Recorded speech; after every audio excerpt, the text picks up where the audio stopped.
Hello, baby gangsters. This is Calvin, also known as Homer, and this is my first ever playthrough of Honkai Star Rail. And I warped here.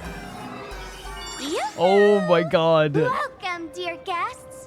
I've been waiting so long, my phone's about to die. And the cutscene just started when I warped here. So, what a very horror-themed introduction for Sparxie here. Drop the act, my dear Mask. I shouldn't have called you an imposter. That was harsh of me. Oh my god, Sparxie versus Sparkle. Come back to Mama's arms. Mama's arms. It's not too late. If the Astral Express crew gets involved, they won't be pulling punches. I love when Stella's 100% okay with looking like hired bodyguards here, but this is such a great scene here. Look at this. Like the smile of Sparkle and Stell as well. I don't know. It's just so fun. It's really fun. This is such a crazy visual, isn't it? It's so crazy. Sparxie? Of course I get it. Surrendering now would ruin the stage you so carefully set. Total buzzkill, right? What is happening here? What is... Oh no.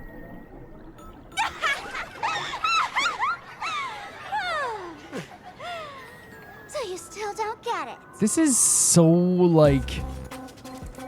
I don't know. I say the word, the phrase, the phrase something is being is well done, or it's like just again, not only just a visual of Sparkle and Stell standing side by side there with Himeko ready to do some damage, but it's also there's something to Sparxie right now, right? There's a subtle thing about her actions here, even when she looked down and closed her eyes, but the visual of her standing amongst this sea of possessed parasocial fans is such a crazy visual. Look at this. The worst thing an actor should do is be tied down to one type of role. Sure. Standing before you, the loyal friend who's been by your side all along. The masked fool who never played any tricks. What are you saying? She is actually the old mask I have. Wait, what? Wait, what are you talking? What?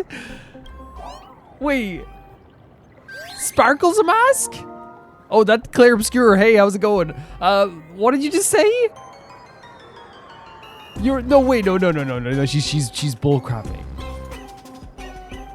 Here's the thing. I've learned in the past few episodes, and over time with Sparkle, and anything to do with Sparkle or Sparxie, you take everything with a grain of salt. You never know truly what's true and what's not true. Let's just humor this. Wait. But look at her face. No, is this true? I've been telling you all this time. She's just an old model. Wait. Sparkle is a mask? How? Wait, explain. What the hell are you talking about? No wonder the light orb in the tavern didn't react to sparkles. What? So it's not that she's lost her powers, it's that she's actually she never had the sparkle. She's a discarded mask? So did she even have the powers to begin with, or the strength to begin with? She's a mask. She's not a mask fool. For real? That explanation is kinda awesome. Kind of awesome? Oh, you're happy with that? Okay, you're happy with this. Okay. Look at those expressions on your faces. This is the best opening act for Sparxicon ever. Wait, I need some more details on the idea of Sparkle being a mask. I need that right away. Again, visual presentation of this, creepy, amazing, everything in between. I shed that old mask, and with it, the weak, timid, all too human. We talked about this, didn't we? Because even the people in this, the doctor was talking about how Sparxie was kind of this perfect form of elation. They lacked a rationality, or they lacked the thing that would hold them back as a human, and they had the pure fun and entertainment value. I love the designs in the back here with the mushrooms as well. But yeah, this is such a... Okay, this is mind-blowing. Okay. This new me will break free from all shackles, gather my fans' wish power, and stride onto the stage of the Phantasmoon Games. They talked about this also, how Sparxie... When we thought that Sparxie was a discarded mask, we saw them as a mask that was created to kind of the perfect way to gain attention, right? The perfect way to garner clicks and likes. She is a perfect form of that. This is so interesting, man. In return for the wish power offered by everyone in the Arcadia, every supplicant must show them what elation truly means. We will demonstrate the elation we desire! Look at this, man. Every supplicant must show them what elation truly means by turning everyone into you, because to her, she is the perfect representation of elation, right? There's no coercion involved anywhere in this. It's a simple yes or no. Like scrolling to the bottom of the terms of Yeah, service. but I don't, okay, yeah, but I think that the issue with that type of thing where it's like, oh, all you do is say yes or no, you just say no, is like, if you get someone in a state where they are like so parasocially attached to Sparxie, and we know already that there's been also, before this even happened, there's been like hypnotizing and like, you know, changing people's minds. I like, what, are we just saying there's no coercion now whatsoever? Want attention, talent, quick cash, universal Stop. praise? Download the Sparxie virus. Ta-da! Click confirm. Again, great visual presentation, 100%. The slow open of the eyes, like she is so well presented, right? She's terrifying. Isn't that exactly what they crave? Elation in 3 minutes flat? Fast fashion, but in like elation. Nameless, you're doomed to lose. You can't stop what people desire. I wish they hung on the whole thing of Sparkle being a discarded mask more, because like, does it mean she's always been a discarded mask? Every time we've seen her, was she just a discarded mask causing trouble? But she's also like technically more masked, or is it that Sparxie is like the true Sparkle who got rid of the Sparkle mask, and the Sparkle mask is the one that's still roaming around, and all the time we were meeting Sparxie before, that was actually Sparkle like in Penacony and stuff like that as well. It's again, I wish they hung on that a bit more. Just a tiny bit more. Maybe they will. We can't stop their desire. But in this stream, we'll show this Arcadia world another possibility. Himeko. What did you just say? The anger, like the bitterness. Look at this scrunch face as well. We'll show everyone watching the live stream the elation of the Astral Express. Because remember they said Sparxie beating Stell and the Astral Express on live stream is what she wants because it's going to prove like a massive point. But what if we were able to beat Sparxie?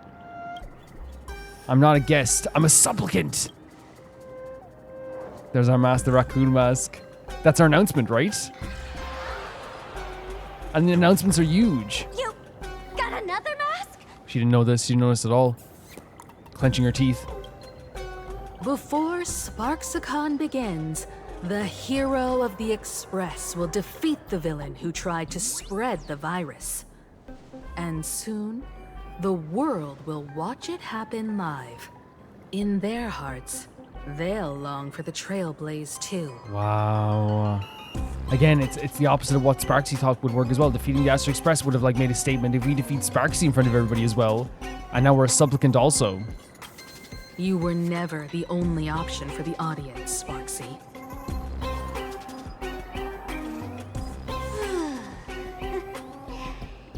You know why I can't stand heroic stories? You lot always wave the flag of justice, then stomp all over the fun with brute force. So it's interesting when Himeko said there's like you weren't the only option. Like that's like also calls into attention like the idea of like, excuse me, live streaming in general, where it's like people feel like they have a parasocial hold over their fans, and while that can't happen, it's like there is those moments where people get those realizations in like in a setting where it's like, I don't need this streamer. There's other streamers out there, you know, all this stuff too as well. But it's also like, you know, it's just options in general. Like, you know, Sparxie isn't the only person that can make people feel elated. Isn't the only person that can make people feel inspired, right? And if the Astral Express can do that, then that's like, you know, obviously something that will probably help in this stage too. But it's here Sparxie's like saying that, like, you know, she can't stand heroic stories because like, you act like you're the heroes, but then like you're just ruining my fun. The elation has nothing to do with justice, and you haven't won yet. Ma'am, gray hair. Don't tell me you forgot the plan. I'll stall her. Always got to steal the spotlight, huh? I mean, Sparkle, if you want to do something for sure. I would like more explanation on the mask stuff, though, to be honest. We don't have much time left, do we?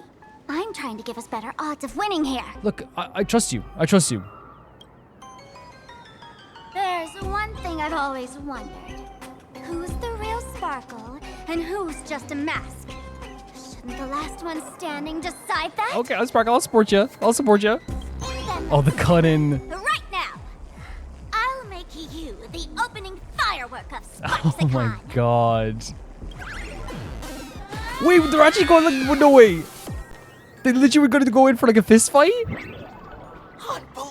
It's like a cartoony fist Girl fight. who looks exactly like Miss Sparxie just rushed in and started throwing Literally just punches. punching the head off each other.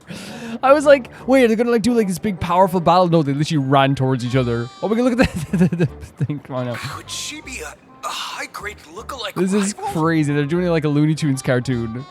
Looks like when it comes to top-tier V-Streamer wars, the fanciest fights are fought the old-fashioned way. Hey, friends! Over here! Look this way! March! Is that?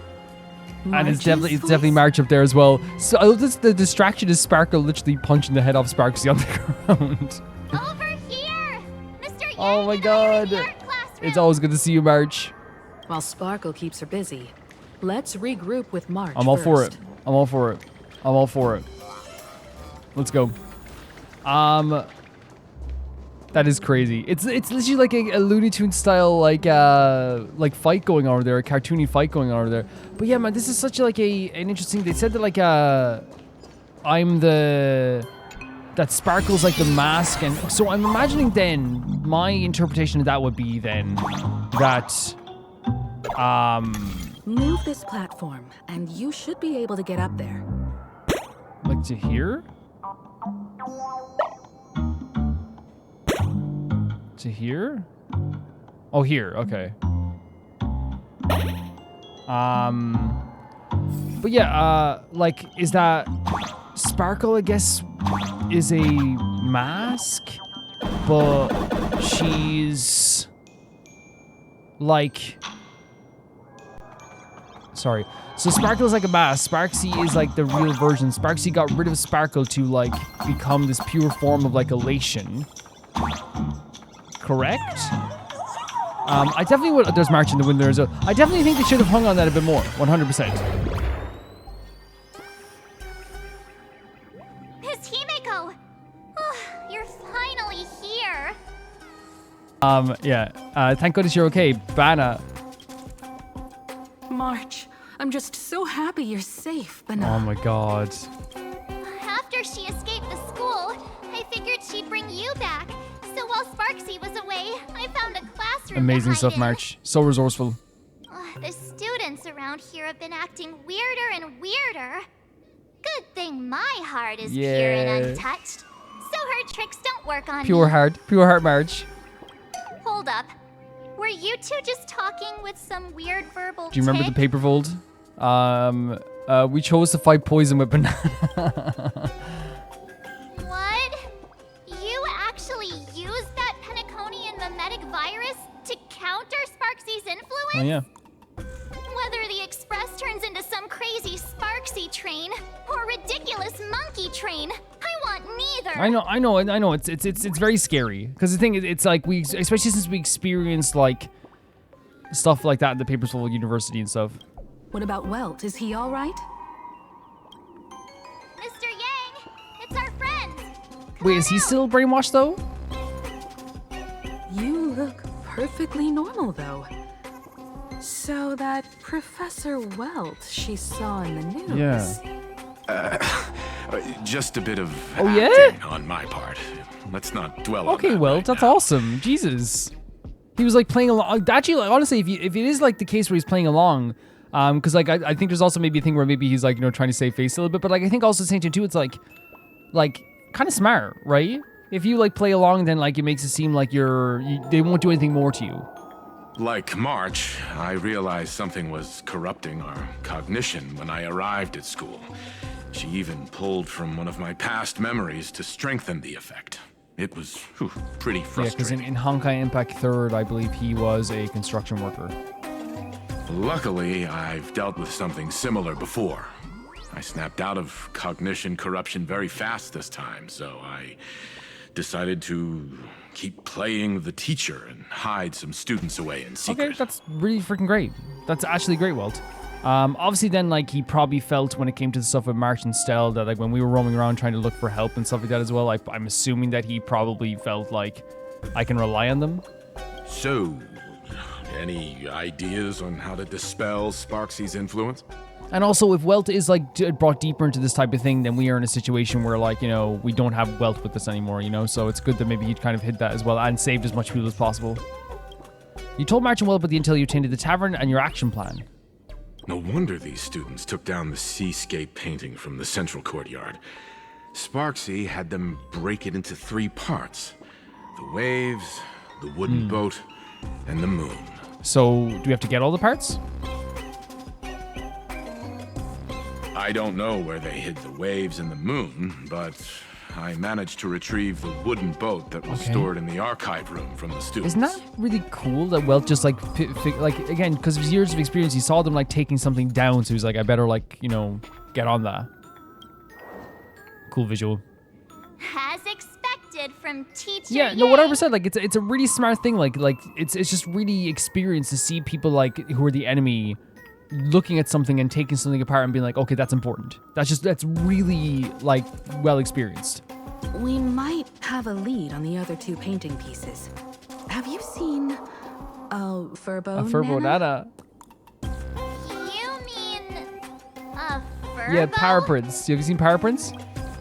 We sent a local reporter into the school, but his luck turned sour. It's sacrilegious to make Himeko talk like this. Sparxie caught him red-handed. It's sacrilegious. Honkai Star Rail, no. You could make a story where she's too strong to be infected. This is sacrilegious. I don't like it. Before he was taken away, he managed to take a photo of the library. I remember. I want to check it out with her. Literally, like, taking pictures of the people that just spotted him. What about me and Mr. Yang? Now that we have a lead, no way we'll just sit here doing nothing.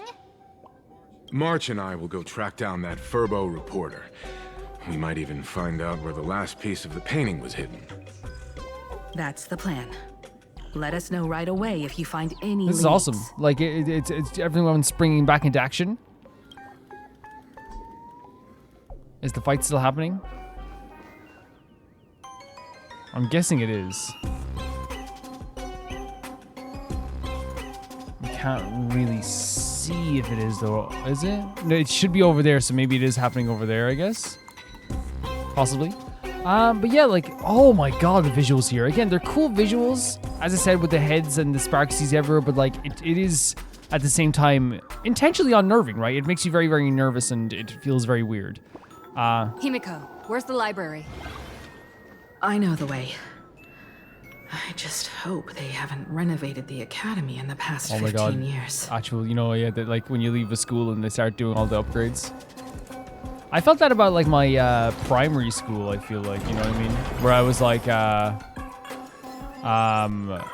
where I kind of felt like, you know, I saw it like a year later, I was like, hey. But I think that's like a universal experience, right? That's not just like, that's a very common experience. Is it down here we have to go? I guess not. I feel like it's a very common experience to, see that someone has upgraded your school after you, like, left or something. Oh, you need to spell something? Oh, tap. Okay. Is this the fight again? Give it up! Oh my god, they fought all the way up here! Shush! Eat my hammer! Ow! Darn it! Oh my god, they're literally beating the living crap out of each other. Like, again, I thought it was gonna be like a big, like... The express crew Oh. is here! Please follow my live stream channel. Oh, look at this. Please give Miss Sparxie lots of likes! All they're thinking about is likes and follows and all these things as well. But again, that's what they will be thinking, because that's what Sparxie wants them to think. This place is overrun. They're doing a good job of making this place feel overrun. Oh, there's the fight over here again as well. They're fighting everywhere. Let's go! Pulling my hair! It's a fight. That's the whole point! That's the whole Surrender point. to Miss Sparkle like a good girl! That's the whole point. No, this is Very, very funny. I just want to say that, like, right now, I know Planet Arcadia might get, like, a lot more serious as we're going forward. I think that they have very serious things happening. Like, this is a serious thing. Like, this is a bunch of students who've been taken over, their cognition's been taken over by a VTuber who is making them, like, who wants to make everyone in the same vision of herself, right? This is not a good thing. It's a very dark idea. It's very scary. The stuff with Yao Guang and Sunday, very, very serious. But I think they definitely have been, like, doing it in a lighter just tone. Up ahead. Finally, I can get away from all these live stream obsessed students. Himeko's not a fan of it. I suppose Himeko's 33, but that's still young, you know? We're here, but not. But stop.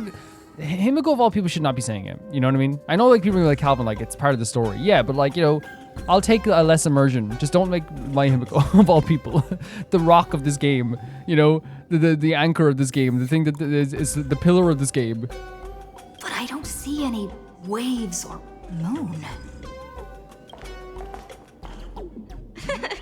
Where could it be? Like I'd ever tell you. Miss Sparxie herself ordered us to guard this place with our And I bet you're willing to do that as well. Hey, get that stream running. And everything's about live streaming. Everything's I get in Planet Arcadia. Everything's about attention. Everything's about having attention. Ugh, kids these days. They ignore their studies just to focus on the internet. As an alum of Graphia Academy, God. it's my duty, as tradition dictates, to give you all a proper extracurricular Bitter, older Himeko. She's not old, by the way. I want to clear, but she's like bitter, older Himeko. Like the kids these days. I kind of love it. I kind of love it. Hey, juniors, ready These to roll? live streams, these kids. No, I love it. Himeko can be as angry as she wants. Resonate all together. May as well kill them May as well kill them all. There's not really much of a point in waiting for DOTs this time around. I find sometimes the battles because like we might as well just like, you know, get it done as well and just More business, kill these eh? guys. Stand still. You see what I mean? Like we already have 2 left. If it's more than one battle, yeah, then setting up DOTs would be a good idea. If it's a boss battle, setting up DOTs is a good idea.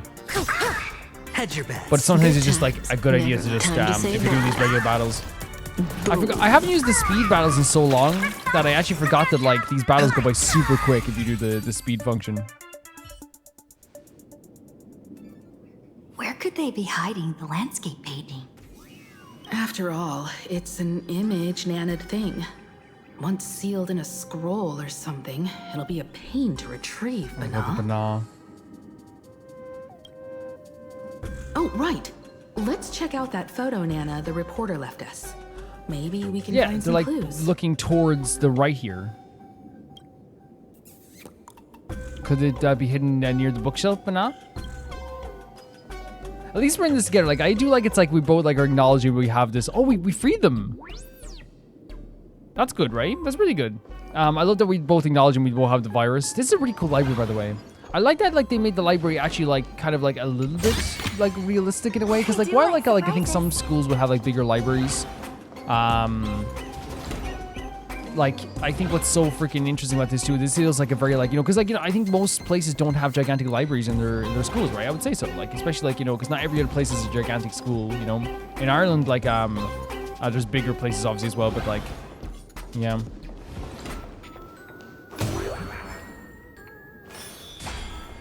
Let's check over here. Oh God, Hanu.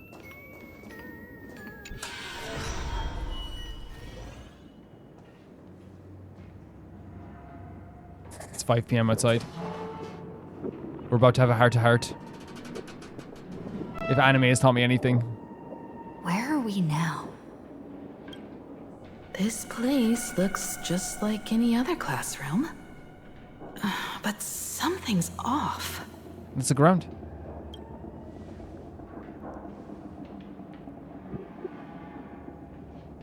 I noticed what's off right away. This calendar, look at this. 1, 2, 3.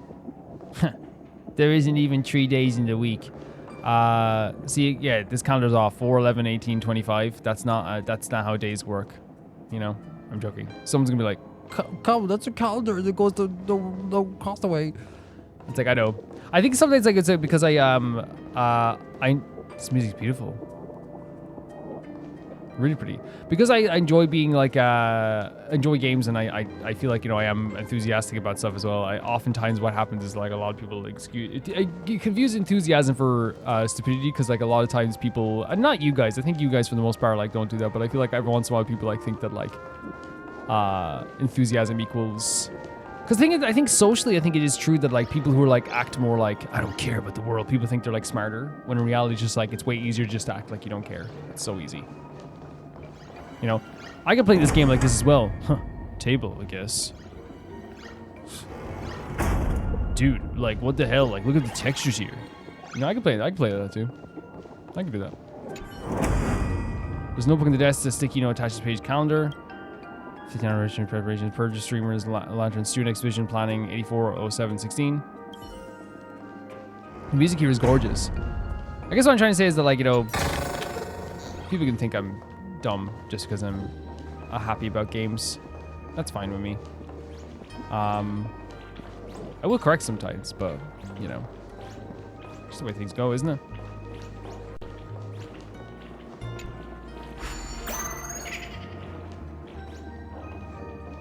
I'd rather be enthusiastic about games than like have to like pretend that like for some... Wait, what is it display? Okay, one second, it's gonna use. Then I have to like pretend I don't, you know, like it. You know, I wouldn't like to do that whatsoever.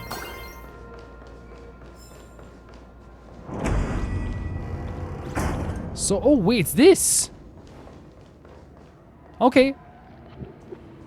So this That's interesting, because like I was going to go full on exploring there, because like I thought like, you know, naturally I feel like you kind of go to explore a lot more, right? Did you hear something? I did. It was like a ghostly sound. I think I heard someone Laughing is what you heard. Okay. Something's not No, right. don't say that. Is there something That hidden is so here? scary. In here? Because Himeko said there was something not right in this room, right?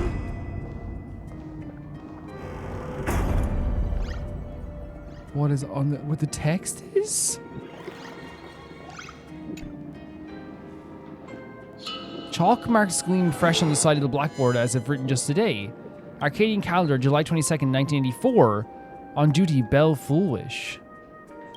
July 22nd, 1984? Belle? Could this classroom... Is this your classroom, Himeko?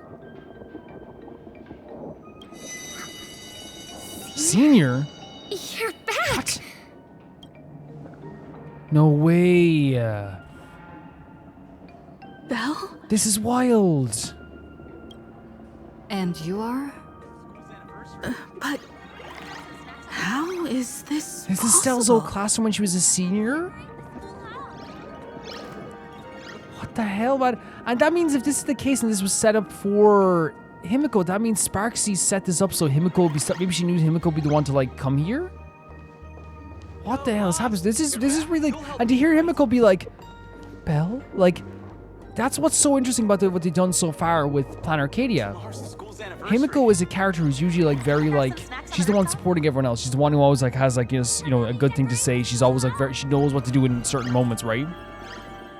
They've really let her like step into the front here and actually let her kind of like show off more aspects of...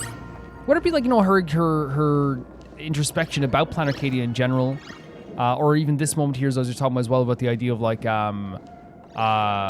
know, meeting this character she knew before in her past life, or the moment when she was talking about like you know, how she used to be like a little bit, you know, she used to beat up like delinquents and stuff like that as well. Like they really have been like showing like the more reminiscent, almost like lamentation side of Himeko. It's really interesting. It really is you, Senior. I can't wait to see where this is gonna go, but I'm also very worried because obviously it's not real. You look so different. We almost didn't recognize you. Still, that dashing aura of yours simply can't be obscured. And so many of us, we've been here, waiting all this time. For Himeko? I'm so sorry. I was gone too long. It's unforgivable that I never came back to visit you all. She never came back to visit the school? Is that why? Himiko's like very like emotional here. You apologizing so seriously? That's not like you at all, Senior. Yeah. After all this time, the least I can do is smile. It's almost like she feels like she's about to like cry even in her voice. You can hear it. But all of you are already What do you mean they're already dead? Himeko, what do you mean they're already dead? Himeko, these students, Yeah. who are they? They're the shadows cast by my past regrets. Young lives buried here by a tragic accident. What the hell happened? What? Yeah, what accident? Oh no, Senior, he's here. That thing is Oh coming. my god, this is terrifying. Wait, what did you Like, just say? who is coming? Everyone, Oh my god. monster find us. What the hell? The Herald of Death is What the? What are we looking at? What are we looking at? The soaked hands on the... What did we just... That's like a horror game. They said the Herald of Death is coming. They said he is coming. And she said it was like marked by a tragic accident. What the... Visually, that's just a horror movie. That's a horror game. These scratched out faces. Seeing someone from the past that's supposed to be dead, and now something that's related to a tragic... What did we just see? You hear what sounds like raindrops gently falling against the window. In the classroom, someone carefully paced around, treading across the sticky floor like a painter walking on the spilled paint scattered over the ground. Peek through the door crack. The gap in the door is filled with an impenetrable darkness. You can't see a thing. Push the door with force. We felt an energy off that too. Man, that was such... Again, presentation-wise, as a horror game fan, like, I'm like... Selfishly, I like want to see more stuff like that in Honkai Star Rail, but like as someone who loves Himeko, I don't want to see more like that. You know what I mean? There's definitely like a fight going on in my head as well here. A classroom door won't budge an inch, no matter how much force you apply to it. We've No, are got you okay? the wave now. Time to regroup with It's Welt okay. and the I know others. like she doesn't want to put that on Stell, but like please talk about it. These students, are there still people trapped inside? You can't Oh, save them. Himeko. They're already ghosts. It Oh wasn't my god, her Sparxie voice. who attacked them, but something far more Are you cruel. kidding me, man? Like, she's breaking my heart here. Something attacked him that was far more cruel, and you can hear in her voice, like, she is shaky about this. Like, and again, we don't see Himeko be shaky. Even she's faced with some of the most terrifying things in the world, and she will be, like, the calm, chatting Himeko you would always know. But also, like, it's because it's clearly something that's tied to her emotionally and personally. And they didn't die in the present, but during a certain twilight 15 years ago. We can't change And that was their when she fates. was a senior, because she said that she was a senior when she was she said this before she was a senior 15 years ago, right? And we assumed that meant like, you know, or like she was 17 or I forget what she said. She said we kind of knew she was 33 from that age, but what the hell? Himeko, please talk about this. However, this definitely isn't some kind of time travel to the past. Then what is it? Someone created this space for Ah, unknown Jesus. reasons, only to reenact before an eyewitness the bloodbath at Graphia Academy from the Phantasmoon games. What? 15 years That's ago. so scary. That's so scary. Like, first of all, the bloodbath of the Phantasm games, because we did hear that. Didn't we hear that something bad happened? We did hear something. Remember, we heard something like 15 years ago. They said it was something bad happened and they didn't want it to happen again. But also at the same time too, it's the fact that someone created this so it could be for Himeko. Then they wanted so Himeko saw this happen. They reenacted this for an eyewitness. Someone did this. You were there at the time. That's right. But that has nothing to do with Oh, the but please, enemy we're Himeko, please facing put this right in your now. back pocket then. If you want to deal with this now, I totally understand, but we need to talk about this. I don't want you, like, just, like, facing this in your mind on your own. I know you have a lot of questions now. But we'll have time Yes. to talk about all this in detail. Only if it after helps we you, deal though. with I'm not Sparxie. here, like, again, I know it's, like, something that would be information that we'd want to know, but only if it helps you. I'm not sitting here, like, kind of, like, wanting you to, like, expand upon stuff from your past for the sake of myself, like, you know what I mean? Like, it's not that whatsoever. It's if you want to talk about it, if it helps you, we'll talk about it. Because this is so dark, Himeko. Whatever's happened here, like, and so, clearly someone targeted Himeko as well. Come on. It's time for us to meet up with Welt. He just messaged and said he and March found the missing Furbonana reporter, Bana. And the final landscape Fair enough, painting Himeko, but piece. Jesus Christ, man, her voice here. Her voice here. Not fair whatsoever. Especially for someone that that's such a pillar for us as well.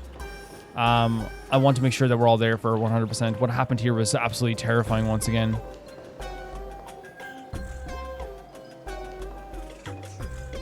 It's so scary. That bloody hands on the wall. The idea of a massacre that happened 15 years ago. Someone who was the herald of death. And Himeko was an eyewitness. And the fact that someone's targeting Himeko with this, right? Someone wanted Himeko to see this. That worries the hell out of me. Yep, scary stuff, man. But honestly, it's like, I think Honkai Star Rail,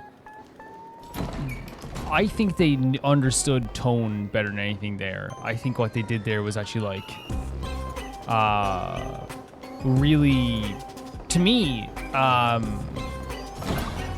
like a fantastic way of doing things. And the reason I say that is because like they have this, as I said, it's almost like a dark comedy what they've done so far when it comes to all this stuff in this game so far, right? It's like there's a lot of like very comedic, funny moments. Even amongst the scariest moments, they have like characters being kind of like Bugs Bunny-esque characters and Looney Tunes-esque stylings and all this stuff too. So when you have a scene like that, that sharply switches to a horrific, horror-themed visual and presentation and audio presentation and story presentation, it's very striking and almost instantly like stands out. And I think they understood that. Like, and again, Honkai Star Rail does understand that, right? The pacing of that stuff too. 100%, it stands out so well amongst the dark comedy and Looney Tunes-esque wildness of Planet Arcadia. They did. It's so like instantly just like, oh my god, what have we just seen? And it would have standed out anyway. Like, it would have been the thing where like when we saw, we would have been like, oh my god, this is absolutely terrifying, right? Of course, but it's more terrifying because we're in a world that is already creepy. Like, I want to make clear, this is horror, right? This is horror.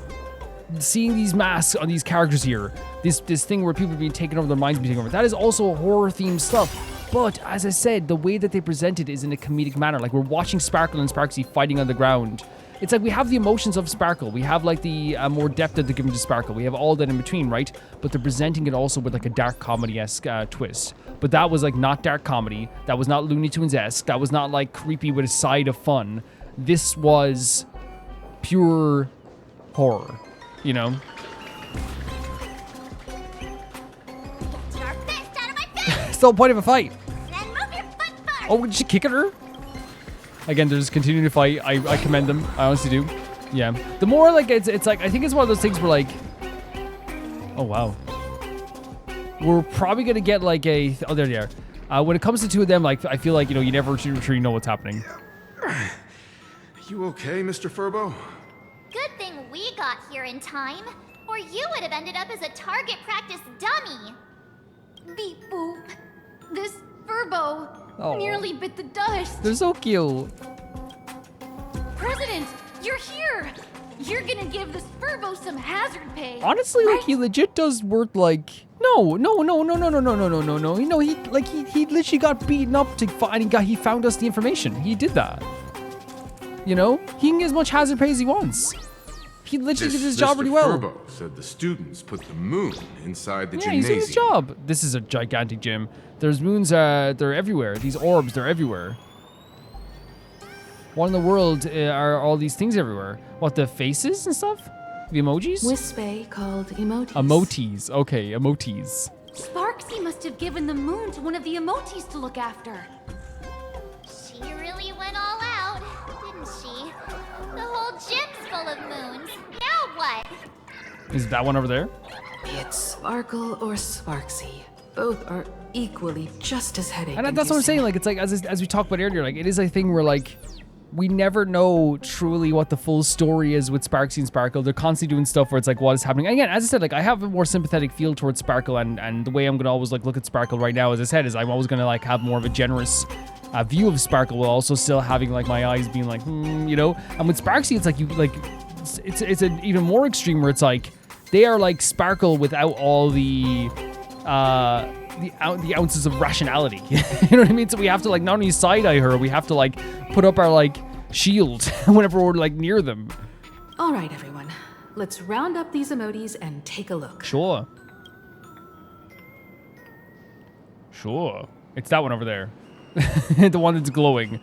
But I guess they want me to look at all of them, maybe?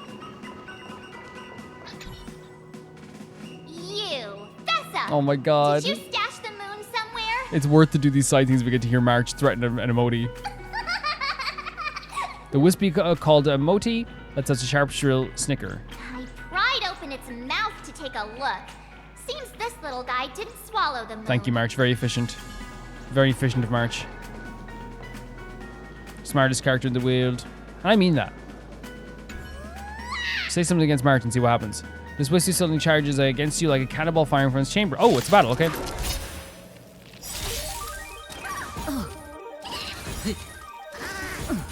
I hope for an end to strife in the war resonate all together.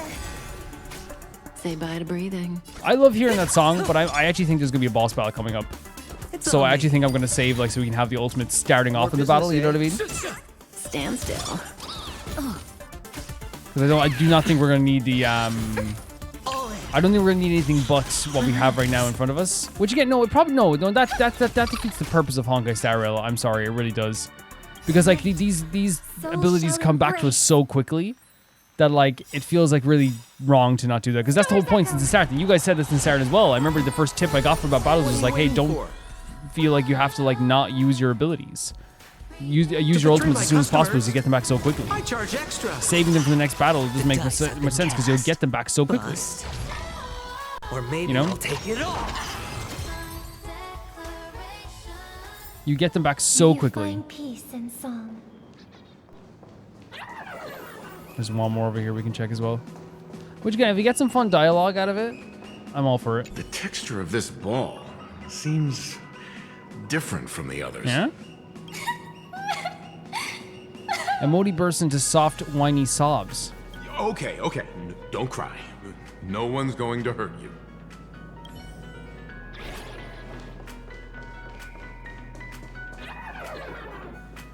A high and mighty emote stuck in the basketball who perched there like a monarch upon a throne. It gazes down coldly at the frantic bustle of your efforts below. You eyeballing me, emote? Great line. Its gaze shifts awkwardly away, but a smug grin sneaks onto its lips as if thinking, you've got no knees? Good luck reaching for the moon. What? Oh, that sneaky laugh. It probably does know where the moon is hiding. But how are we meant to even reach the thing? You got no knees?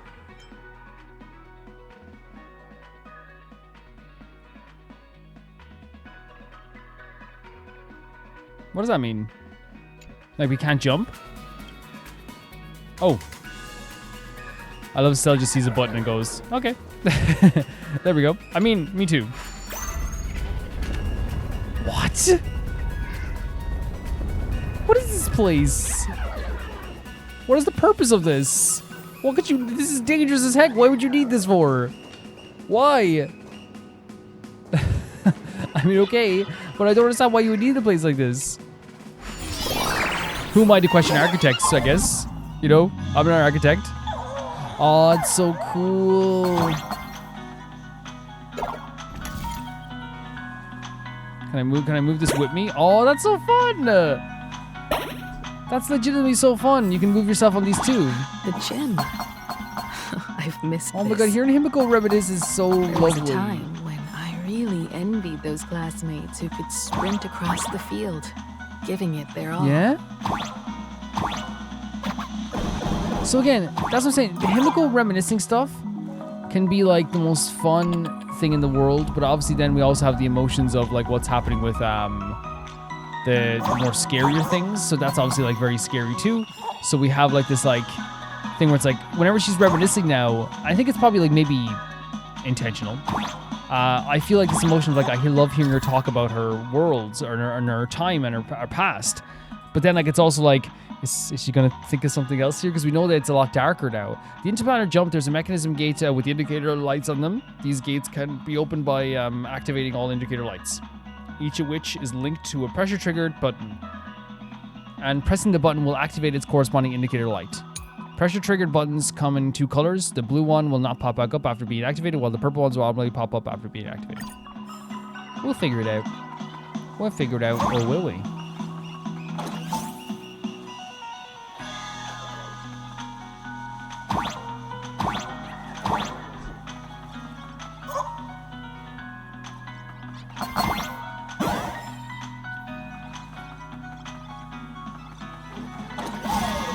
Okay, so it's just activating lights. Okay, very simple.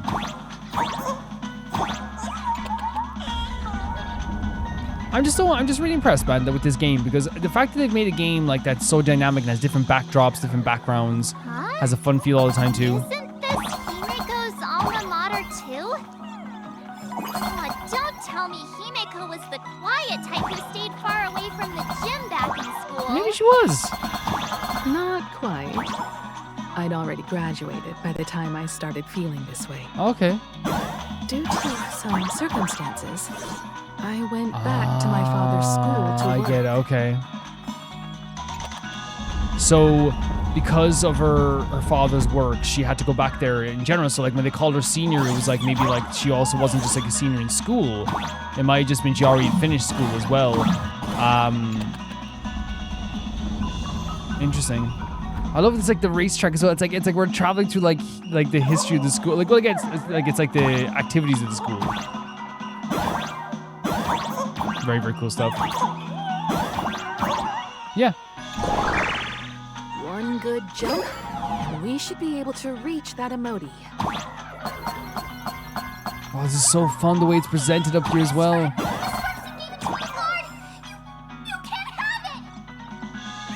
Well, look, Sparxie will forgive you, okay? Sparxie will forgive you. You're gonna be forgiven. Bam.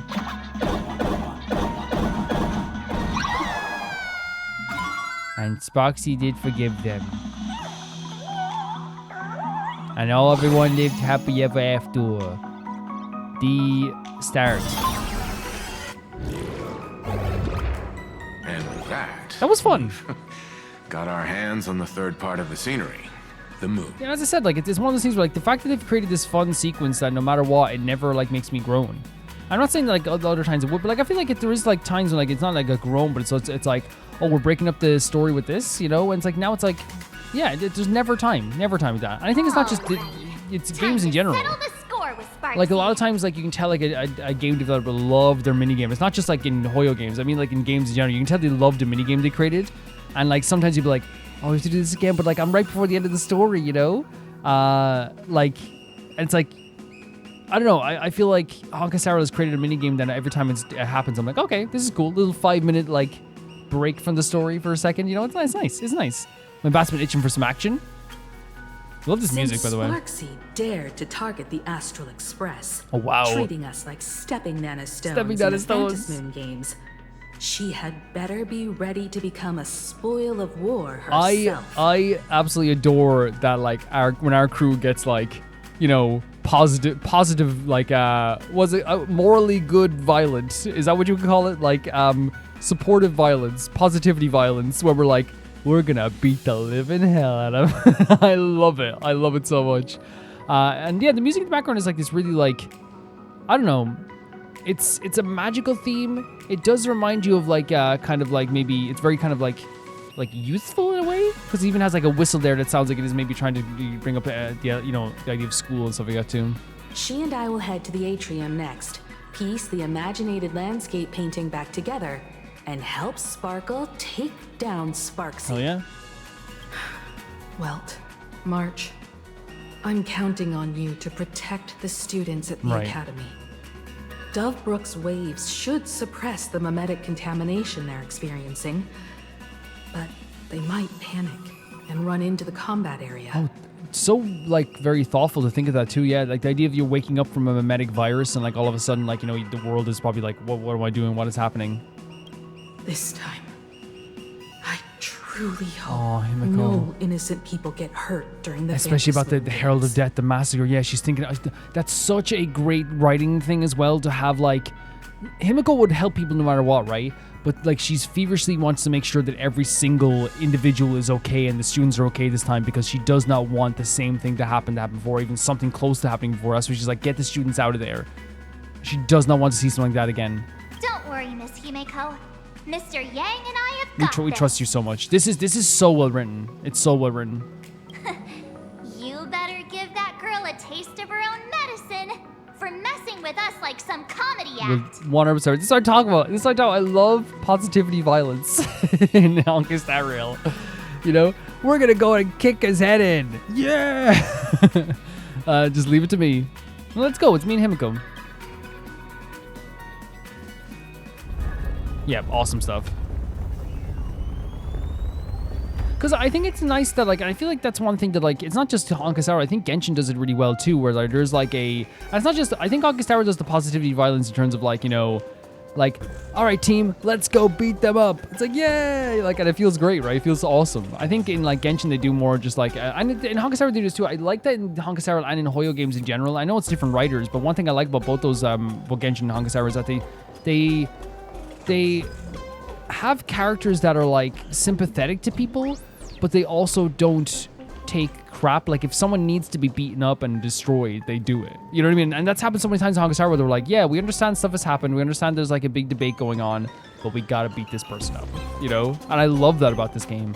Because I think there's times to be sympathetic about characters, too. And I want to make clear, we've been sympathetic about, like, in both Genshin and Honkai about, like, What characters. does everyone think? Will the nameless Everyone's win? betting. Again, they're using it as entertainment. Like, we've talked about before. Like, again, you look back, Honkai Star Rail also does take characters who are perceived as villains or maybe could be villains and tries to be more sympathetic, because, again, that's good writing. It's good writing to find out where they came from, what they're thinking, and what their personalities are, why they got to the place they are. And that's the same with Genshin as well. So I'm not talking about that, but I'm saying at some points we also do positivity, like violence, you know? Yay! Let's get them, you know? Yeah. Let's cheer for Miss Sparxie. Again, everything, it's all a big vie for attention. Miss Sparxie or the Astral Express? Stay tuned to find out.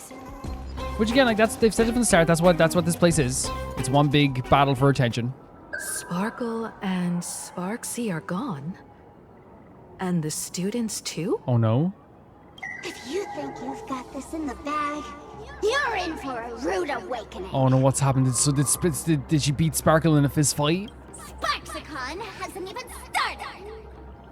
Time for your Sparxicon grand finale. Oh, well done, Stell. And then Himeko's nodding along with Stell too. Because I, the nameless of the Astral Express, will challenge you as a fellow supplicant. Hell yes. And crush your elation. And again, Stell's feeding into the idea of, like, what this is. It's a big spectacle. It's all about, like, showing off and, like, getting attention. And again, speak their language. Challenge me. You know, speak their language.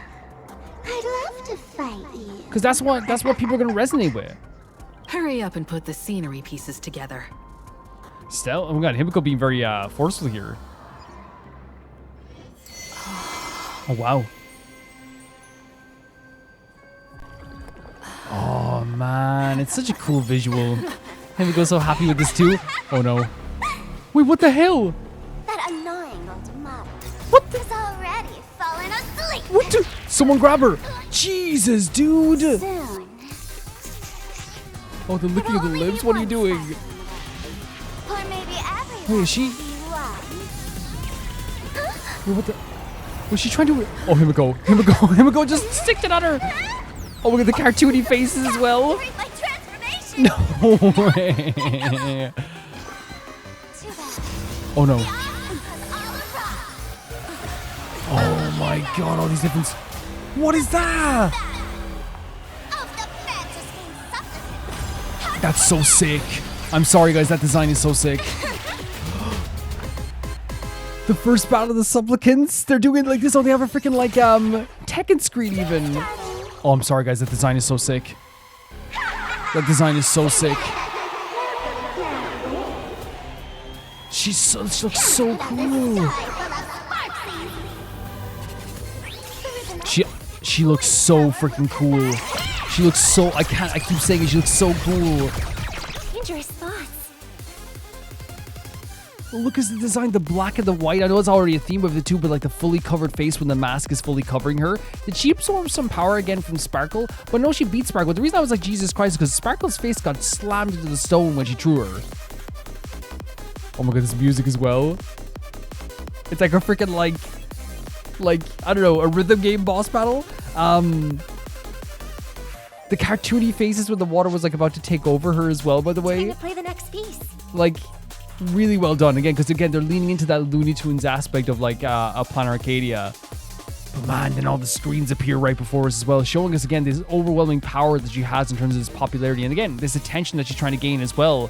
I love the way they use the UI screen as well. That's so awesome, like putting up the kind of like Tekken fight screen. So cool. This is awesome. This is so awesome. They've once again just like impressed me so much with their visual presentation of like their bosses and stuff like this too. But this is like so sick. Like look at this design. We don't have any weaknesses here as well, which is going to be a bit tough. Probably should have raised people's defenses. Sounds like more business knocking. It's okay. Relax. I'm gonna try our best here too. Good Yeah, that design's awesome. never It's so it's like a perfect like extreme evolution of the Sparxie design into something that seems way more powerful as well, right?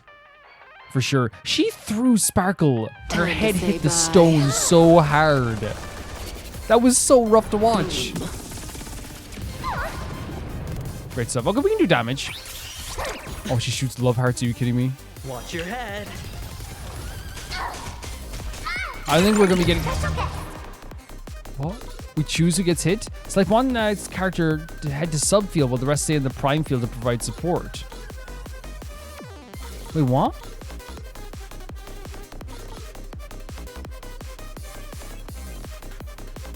So select one character to head to the subfield while the rest will stay on the prime field to provide support. So we have to send someone to do damage?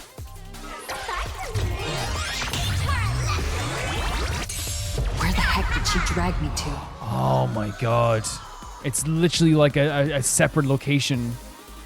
But we can do this. Very cool idea for a battle, dragging us into a new location and everything. And I picked the right characters for supports, by the way. Bring us victory. And we can see her on the screen as well. It's so creative. The harmony will It's soon very, very play in creative. unison. Like the visuals are very cool. It's very like different than we're used to seeing as well. And if you're doing like kind of like electronic like live streaming battle, like having it be like something guys involving screens and like codes and even stream chat on the screen where like Himeko is as well. It's like a really like great visual presentation of it. Don't ask, just spend. This won't take long. Senpo Koski always takes care of his friends. Is this gonna hurt her as well? Oh, we can get rid of it, I guess. It's not gonna hurt Himeko.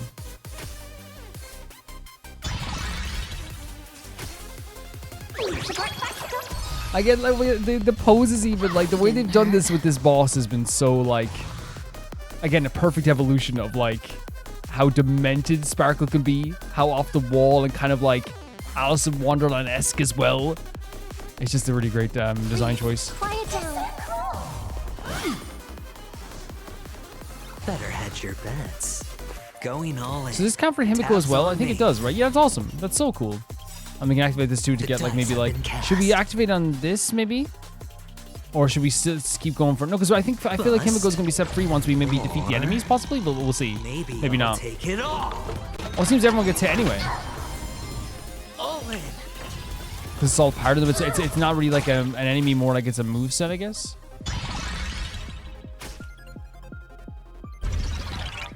That breathing sensation. Remember. But now we have no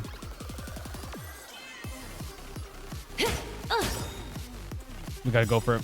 We gotta go for it. never last. Time to say bye. That hurt, she says. Boom. Good stuff. It did break it. It did break it? It did break it. Yes, fantastic. Did everyone really cry? I had all of the internet. Crying at the idea of maybe losing attention. Nameless surpassed my popularity. And it's mad. So like interesting as well, like us taking down one of her health bars is also a progression of her losing popularity. But again, they talk about how like her beating the Astral Express would make her more popular. Us beating her would make us more popular. And I love that they do that through losing a health bar, right? What a great way of doing that. Try this on for size. Stand still. I think we're gonna do some good damage here. Especially when we get to sing the greatest song. It's good. It's not gonna be. It's gonna. I think she's gonna cut it off, right? Because of me. What are you waiting for? It's. I know why they have to do it. It's just The customer is sacrilegious. king. And for me to portray the king, well, you gotta make it worth my while.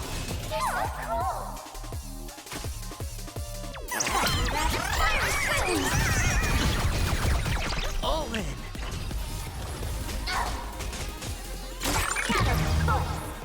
I think the best idea is to send Himeko there again, right? Like, I generally think Himeko is the best option. Yeah, she's the one that does the most damage into those enemies. It just makes sense. Oh, this time she's alone here with these guys, though. Which, here's the thing: they have DOTs, tried and true. Keep the same method. We don't shy away from this. We don't change the strat. Never last. We gotta keep going. Bye. Boom. Great stuff. Offer some defense for did I say Himeko? I meant Kafka. Why do I keep saying Himeko? I get Kafka and Himeko mixed up because again they're both like the mothers of Stell. I love the way you can see here at the side here. It's like a more kind of realistic kind of Sparxie. As you can see, like there's no not realistic, but like maybe it's just that in the light she looks way paler, but over here she looks like she just like has like her regular skin. Oh my god, likes and dislikes. That's so interesting too. Because again, everything's based on popularity. Everything is.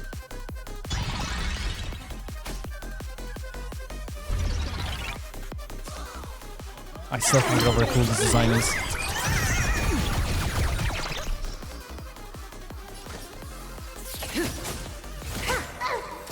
Good shots as well. We can try and keep doing some damage here. Senpo Koski always takes. Right? Because we are doing good damage. Like, we're actually doing really good damage against this enemy, regardless of having no, like, weak points as well. Good stuff.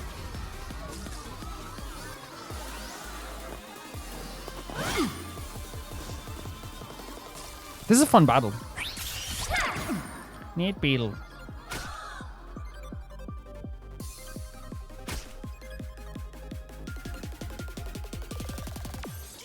Poor Robin not getting to sing her song. Bring us victory. Hold together. Let's go. Resonate once more. Everyone, let's drown her in our spit. No, I'm okay. Thank you, though. Like, what? What? Again, visually. What the? Did she like shoot like all the light sticks at us? No, like look, legit, again, presentation-wise, the visuals of this like great design, like commanding all these shrooms, the dancing shrooms, her like acting like this big like superior overlord of popularity. Her whole outfit being like basically this like big electronic line of coat. Like it's all done so well. It's incredible. The dice have been cast. Bust. Or maybe I'll take it all. All in. Yeah, we're doing more than well. We're doing more than well with this stuff. In fact, I actually think it could be like very soon. If it's not over, it's over now. Yeah, it's gonna be over now. Good times never last. Time to say bye. It's a good team. Boom. Not everyone wants to be you. Great answer. Really great answer. I'll show them my elation. Stell's playing fire with fire. That's what she's doing. Well, the mask cracked. And the separation happened. So she did absorb her? Sparxie isn't over yet. Oh no, what's she doing now? She's trying to escape into the crowd. Oh my god. No way. That is such, again, so creepy. Oh, Sunday. No need to panic, you two. Sunday will share my Oh, Yaguan? Yaguan? Oh, look at them. Because they were heading here too. Wheel and woe. Clear as Okay, she's so sick. She's so sick. Look at her. What the hell? It's like a... I see. She has a sense for Where the air. culprit is. Yaguan, you are insane. Look at the rubbing of it as well. Oh my god, it's still the... Oh my god. Oh my god. I just want to talk about the like positivity violence. A baseball bat to the freaking gut. Again, Looney Tunes-esque slamming Sparxie into the window. Guys, that was insane. One of the most visually like well-presented things ever in Honkai Star Rail. Stell jumping into the crowd after the help from Yaguang. Baseball bat to the stomach. Slapstick slapping Sparxie all the way against the window up above. And again, it's about the tension as well. When she put on that mask and she was escaping the crowd, what's the first thought we have? First of all, creepy.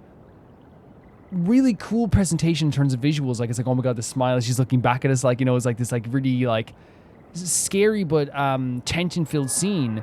And then they call upon something we've already known. Yaguang and Sunday were also heading here. They know this was one of the first places where the disaster like was supposed to be like centered in terms of the Wheel and Woe. And she was out to find them. Again, like so casually so too, and like Sunday standing there so like, you know, confident in her powers also. What a great indication also to have Sunday's bird. As soon as Sunday's bird landed on Stell's arm, I was like, oh, we got her.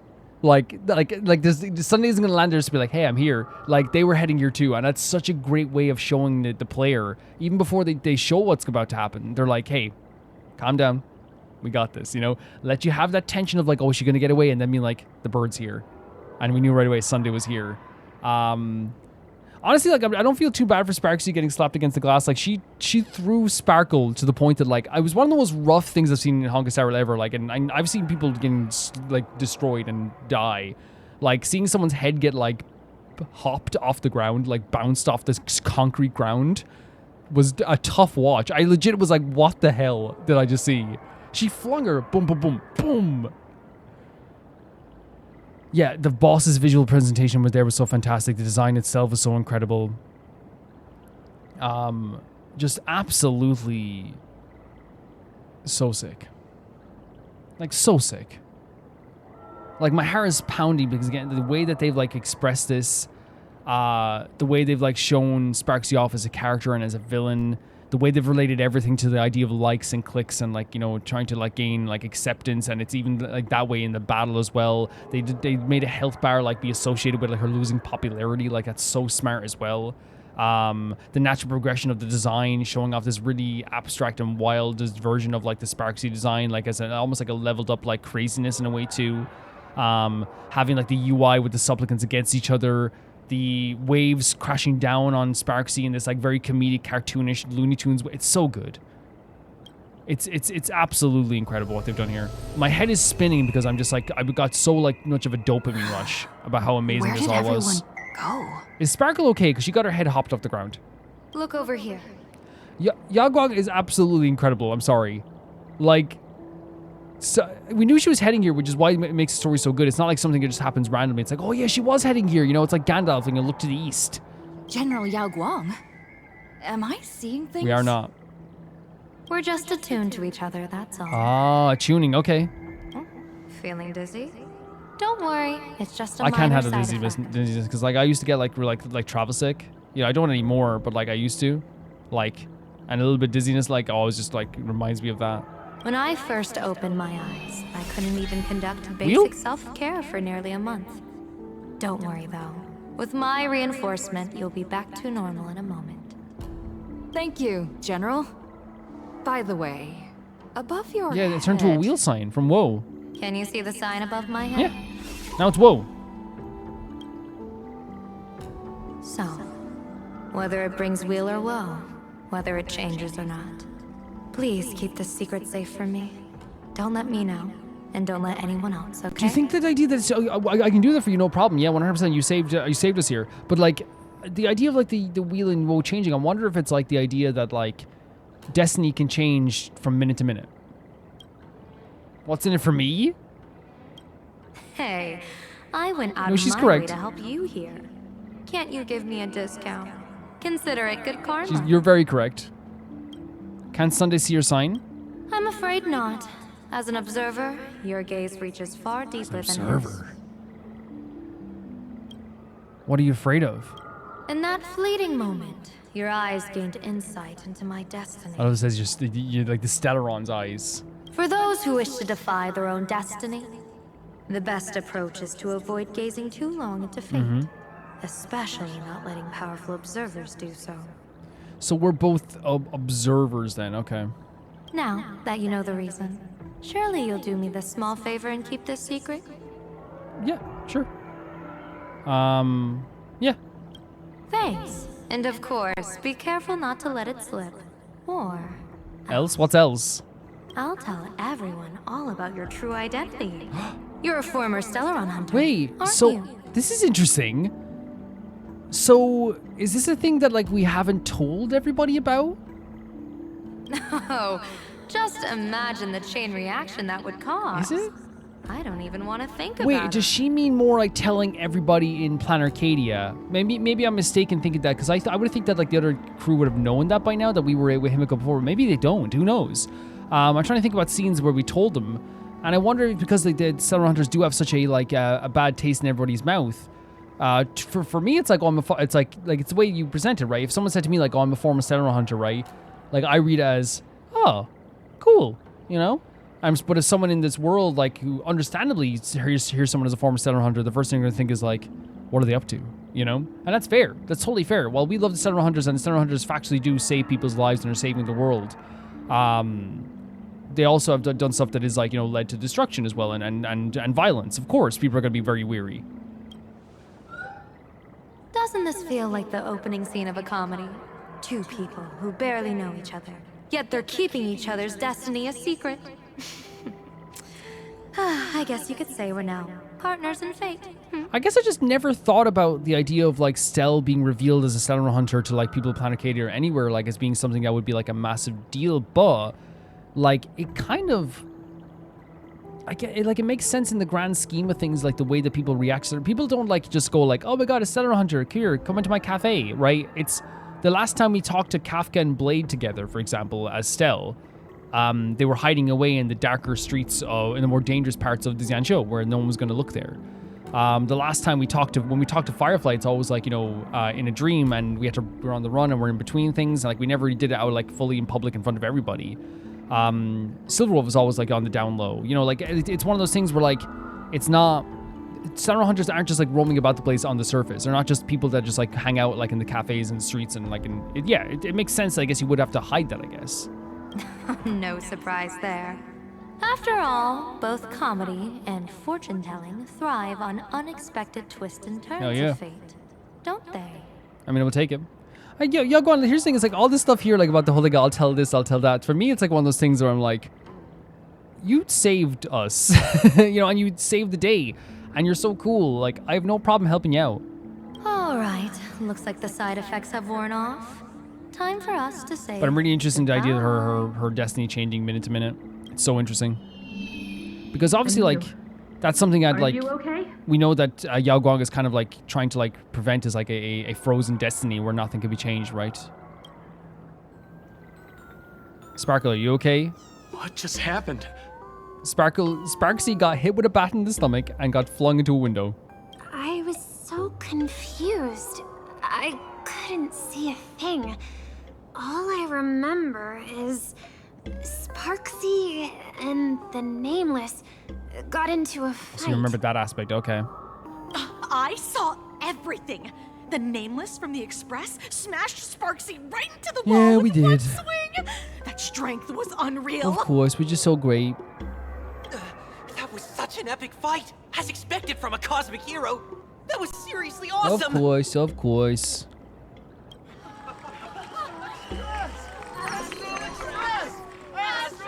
And there it is, the popularity gets transferred. As they expected would happen, right? Like, it's the reverse effect happens. Sparxie wanted to use it to gain more popularity by beating the Astral Express. We now beat Sparxie, so of course we will be more popular. Looks like the students have all recovered from the contamination. Which is a good thing, and I bet it's a relief for Himeko that they're all safe as well. Did they recover? Why?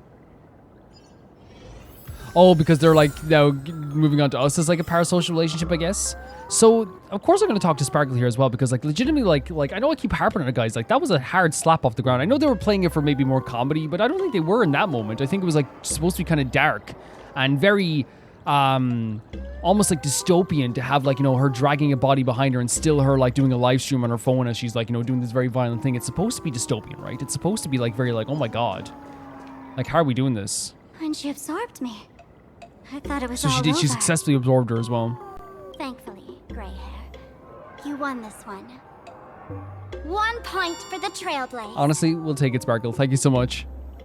Are you really just... This is the question I want to ask you as well, because again, my whole thought process there, as I said before as well, that it's like you can't trust what Sparxie's saying, or you can't. So like, even though like, it's one of those things where I definitely want to figure out what's happening here. Who knows? But come on, doesn't This is that so cool. sound insanely cool? This is what I'm saying about the scene on the bed, the scene before. Like, unless she tells us exactly what, like, what, let's see what she says. I'm totally adding this to Miss Sparkle's so cool. 132 origin 130 stories. origin stories. Because that's what's the only thing that's for sure about Sparkle, right? The only things that's for sure about Sparkle is nothing's for sure. That's the only thing that's for sure about this gal. And that's what I kind of like. I like that I'm leaving this scene now a little bit kind of like, I don't believe it fully now, but it's like... Maybe we're all just masks that someone You see what I else mean? has This is so Sparkle. This is trademark Sparkle to be like, hey, is this a thing in this way? And she's like, who knows? I love that. I love keeping... Because again, like, while I would love explanations on some stuff as well, like this too, I think it's like way cooler for me to like choose what I believe, first of all, which is like, I believe that I think that you can't trust what Sparxie said fully. You can't always trust what Sparkle said fully. I think there was like an idea of like the... they're not... You know, like the idea of like...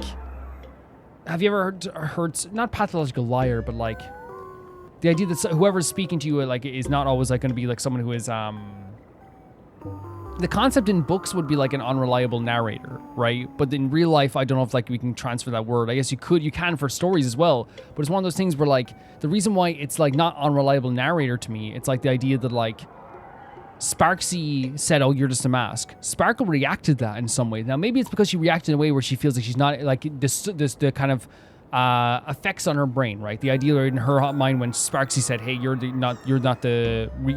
mask. It wasn't that maybe it's not that she reacted that way because Sparkle sorry guys, I'm jumbling words here. It's not that Sparkle reacted that way because she was like, oh, I am the mask. But maybe it's she reacted that way and kind of like looking down and feeling a bit like just you know, sad in that moment. Was because she's starting to feel like just a mask, because she doesn't feel like that way, you know. And also Himeko's like, maybe that's why you didn't react to this fear as well. But then Sparkle was always like, Sparkle goes, oh, that would be great. She's like, oh, that's fine. Okay, that means I'm not like, it's not because I lost something, it's because like I never had it possibly. So even Sparkle was kind of leaning into the idea of that being okay. But then now we're asking her again, and she's like, who knows if that's the case? And I think that's the whole point. When it comes to like Sparkle, Aha, Sparxie, the only thing that's for sure is nothing's for sure. And I think that's totally fine. The tavern won't send assassins after you, right? The tavern? They might kick up a fuss about Sparxie's defeat for a few days. Maybe some foolish hotheads might even come knocking to fight you. But trust me, give it a couple days and the tavern will act like none of it ever happened. Fair enough. Yep, no, very interesting stuff. I love that, man. I love that I never know for sure what to think about Sparkle and Sparxie when I leave a conversation with them. It's honestly a very nice character trait. What's your plan now? If I really am a mask, then naturally I should return. See, she's even like doing this as a question. If I am, right? It's the unsurety, right? But if I'm not, then maybe I need to reclaim the mask I've lost. So like again, it's one of those things we might find out right now. I understand.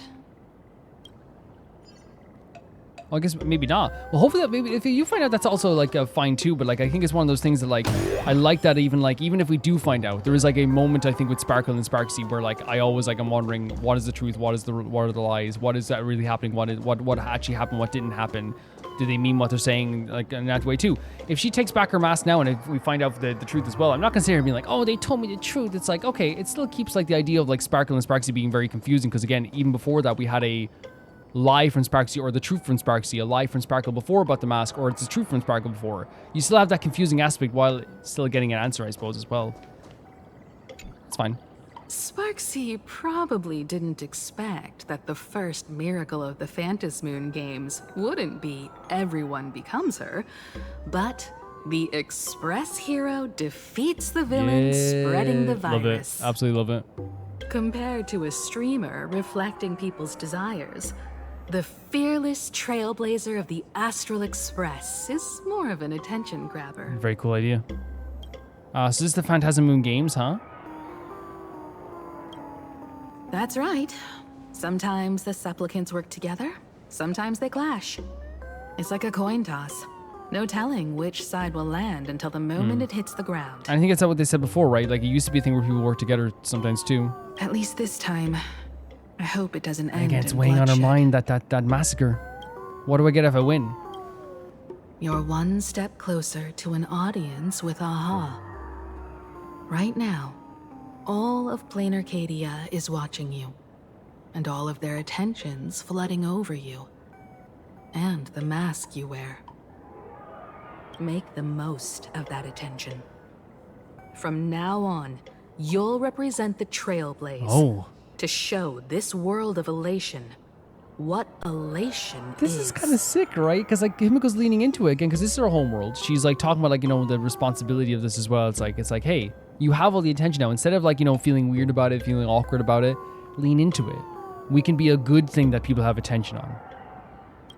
What should we do with Sparxie? Show mercy. Or don't. No. I'm just kidding.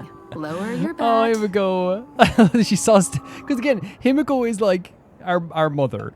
So when like Stell picked up the bat, like so she goes, show mercy or don't. And when she said or don't, Stell's like, okay. She picks up the bat. The audience in this Arcadia doesn't go easy on losers at the games. She'll lose her wish power soon enough, and the Sparxie virus will fizzle out. Isn't that so crazy as well? Because like in real life, when a downfall happens for a celebrity, it's rough. And again, I want to make it clear, as I always say, sometimes it's deserved. Sometimes people need a downfall, right? For sure. But it's rough. It can be something where like, you know, it's like everything's taken from them. And in a lot of ways, like it's very relating to real life. It's like the idea of a downfall in real life is like when you lose something and you're disgraced. A lot of times your brand deals go, your friends go, your popularity goes. And in this case, they're trying to like relate that same idea of like, you know, like when people lose in the in Arcadia and they lose in the games, they become less popular. And in this way, like their wish power is even going down. Like, you know, her virus that she spread is fizzling out. You can hand her over to the Department of Aberration Defense for imprisonment, or set her free. As a supplicant who's become the focus of all, I'm sure you've already made your decision, right? Sure. So we have to decide, I guess, to do Sparxie. For me personally, I want to make this clear. Like, what she did was like very, very horrible. I think selfishly, I would want Sparxie to still be like a character in the story, right? But I think as well, if you're talking about like we want to show the world who we are, right? I think like it would be way more attention grabbing. I know this sounds like very like, you know, PR speak, but it would be kind of very like more attention grabbing if we like set free Sparxie rather than put her in prison, right?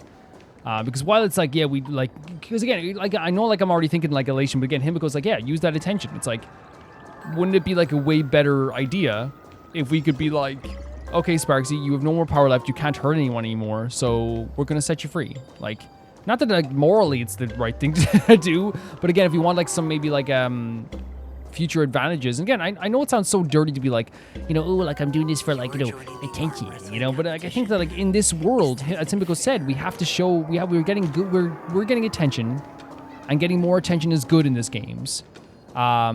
this whole game is about getting attention. So gaining more attention isn't a bad thing. And I think that's a better story than just like put her in prison. Finish her! So, Victor, here to claim your prize? Very well. Sparxicle has no objections to that. So what'll it be? Gonna hand me off to the Department of Aberration Defense? Lock me up as a hardened criminal? But knowing you, you're not that heartless. Oh my god, the fake soft voice now as well. Or maybe you want to take away my streaming account as punishment. I'll live stream 24/7. That's probably not good. Sing praises of your valor. I hate that she's adorable. Hand me your mask. All right, all right. Let what belongs to the Graphia family return to the Graphia family. There we go. But don't let this little win get to your head. You've still got a long, long way to go before you meet the This is so like tournament arc coded, isn't it? As we said, like Battle City, like, you know, we just beat like one of the rare hunters, and like, you'll never beat Marek. You know, it's so good. We can keep The wing. working together. Better to have a friend at the Phantom Moon Games than another enemy, right? She's actually quite adorable.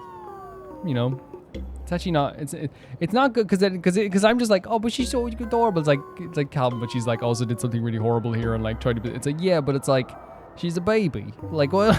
Like what am I supposed to do? What?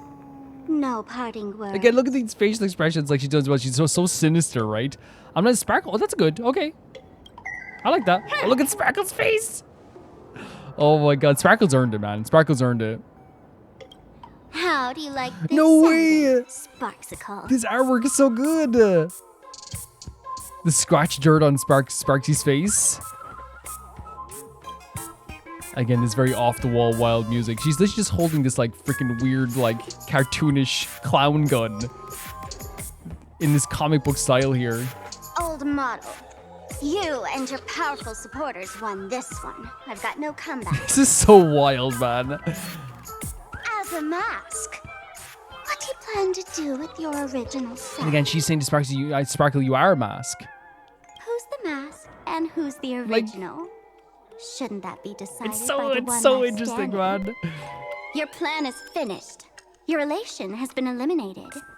You're the one who should be called the old So model. it's like that, leaving it up in the air, and the idea as well. It's like, okay, who the victor decides what the answer is here, right? If I'm the one standing and you're the one who's defeated, how then I'm the real one. And you're the mask, and that may not be the absolute truth. But like again, when has Sparkle been about using the absolute truth all the time? That elation isn't mine. It's the elation everyone chose. And besides, wasn't it your idea in the first place? Wasn't your idea in the first place? Wait, hold on a second here. So your relation has been eliminated. So it's like she's saying, wait, she's saying it's Sparkle's idea? What? What are you talking about? You told me to leave you behind. You also told me to take the idea and its relevant memories and go chase my Wait, so dream. Sparkle came up with this idea? And again, this would make sense, I guess, with Sparkle's like the way the doctor gave the read on Sparkle of wanting to like create like a character that gets so much attention. Did she do this to like gain like the perfect attention? Sparkle came up with this idea? Sparkle. That's totally something Miss Sparkle would do. I guess so. This is wild. This is so wild. How do you like this ending, Sparkle? How does that joke go again? Take the mask from a masked fool, and what's left but a fool? That's barely a joke. That's barely a joke.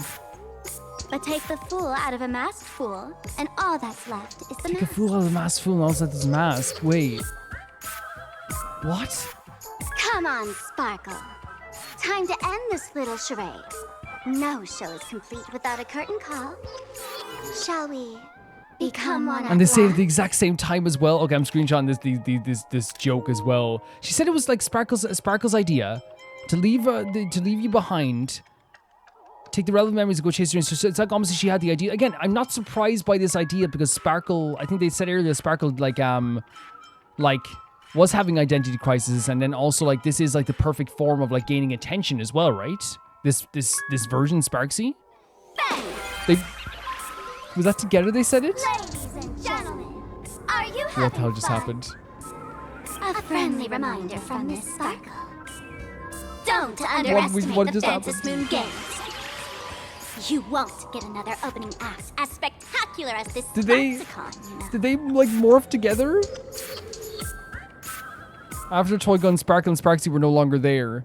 Oh my frick. Did they like warp? Did she like absorb? Did they become one again? Sparxie. No. Oh my Sparkle? Which one is which? The only thing that's for sure about Sparkle is nothing's for sure. Perhaps it was just a masked fool playing a harmless trick under the watchful eyes I of the don't gods. know. To me it seems like she like absorbed her again. I'm like my body is like drained. I don't know what to do anymore. Or maybe she just wanted to remind us that the elation in plain Arcadia has become something even the gods no longer It's recognize. changed due to the IPC. Is that what we're saying here? In any case, everything here has come to an end. We should move on and unravel the next This is plot. insane. This is absolutely insane. Oh, we're doing that now as well? Man, like...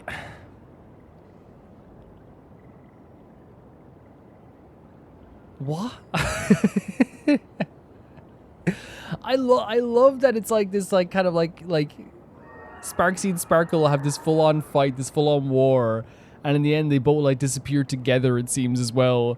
Well, let's do a curtain call together. The voices like we're talking together, then it seemed to morph into one voice as well, which makes it feel like they did like morph together. I don't know, man. Like it's one of those things once again with Sparkle that, as I said just like a few minutes ago, the only way to truly assess Sparkle is to not assess her fully. Now we can assess like maybe the more like intricate and more in-depth parts of her character, the vulnerable parts of her character, but I'm talking about in terms of like her actions all the time. You can't write an essay that has like evidence and citations on her character and get it 100% correct. It's one of those characters where you can get 80% there and talk about her emotions, her vulnerability, everything in there, and her self-doubt, all that stuff. But then we have scenes there at the end as well where we're like, what just happened?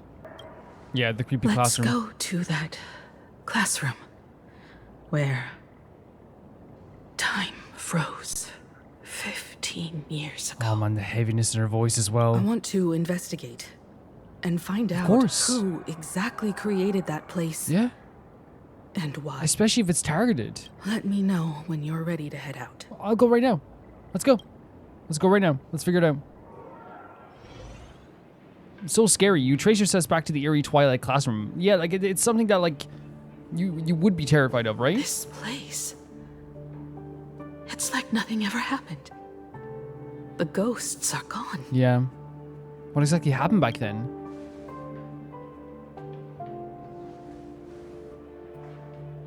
"15 years ago, during the last Phantasmoon Games, I participated as a supplicant. Oh, Himeko, okay. I once believed that all it took for a supplicant to win was to show the people a magnificent miracle. And then I'd have an audience with the Eon of Elation. You can hear like the reminiscent tone in her voice as well, right? This is something that weighs heavily in her mind. How for foolish. How naive I was. Not everyone wants to stir up everyone's wish power in a positive way. Stella can feel it too, right? The heaviness that's weighing on her, man. On July 22nd, The exact date. year 1984 of the Arcadian calendar, a supplicant harboring immense malice stepped into Graphia Academy. That's terrifying. What? He slaughtered 22 students Jesus. who had stayed behind after school. Then went on to Dovebrook District,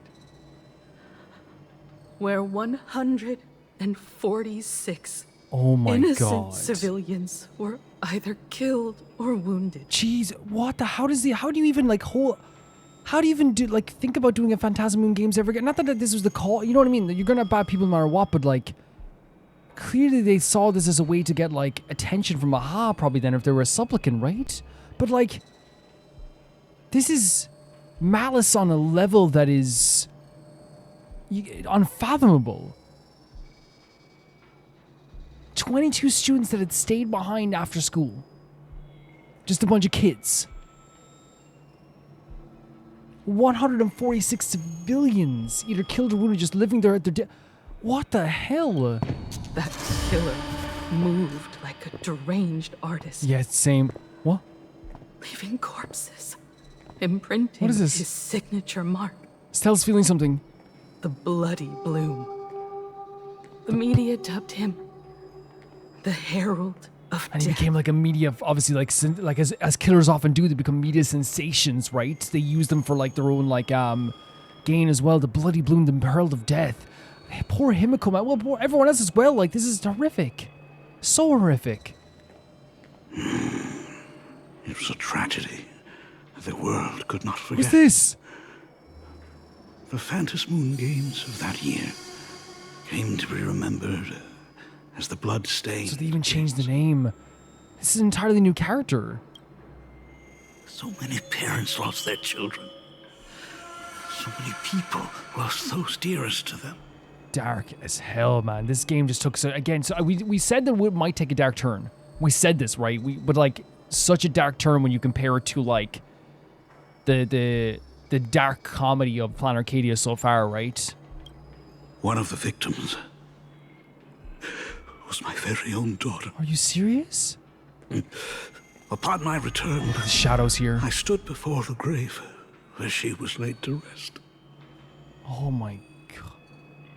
How do you even... I was going to ask how you even deal with it, but that's a stupid question. You don't oftentimes, right? It never... Sometimes it doesn't get easier. Her name was Himeko. What? Wait, what? What? What are you talking about? What are you talking about? What are you talking about? Yes, exactly. What? Yes, exactly. What is... Forgive me. Allow me to introduce What are you talking about? I am Ryusuke, the current dean of Graphia Academy. Buddy, your name can come later. He said... I'm not I stood at the grave... Yeah. So... What? This lady who bears her name... What? What are you... What are we doing? Who exactly No, what are you doing? are you? No, what are you doing?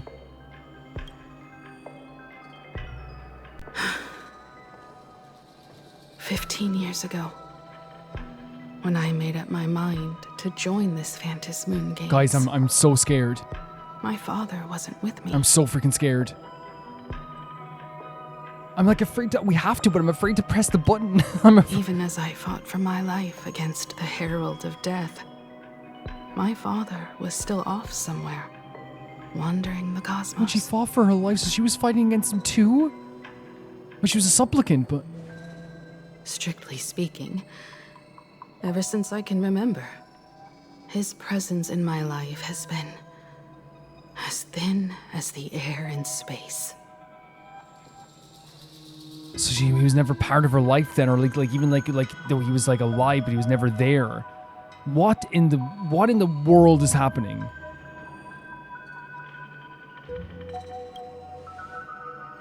So, I would ask oh my God. Who bears his name? What? Who exactly are you?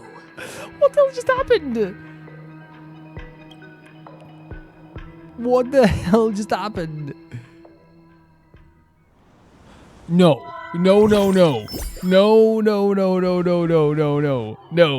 Welcome back to the Arcadian Morning Report No. Special Edition. No. We continue to bring you updates Bold. on the Phantom Moon Games. Stop. That's so... You can't cut away like that from that. You can't do that. That's illegal.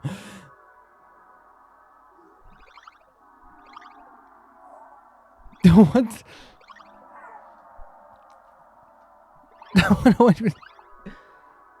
What am I supposed to do with that? Like, he came in and said Himeko died in the Bloodstained games.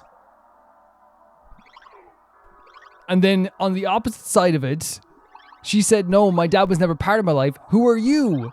He says, who are you bearing my daughter's name? Who are you bearing my dad's name?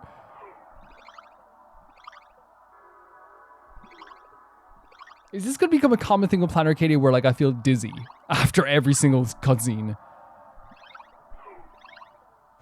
Okay, look, hopefully they might give us some more here after this as well. Let's just see. Let's just see. I don't know what to think, guys.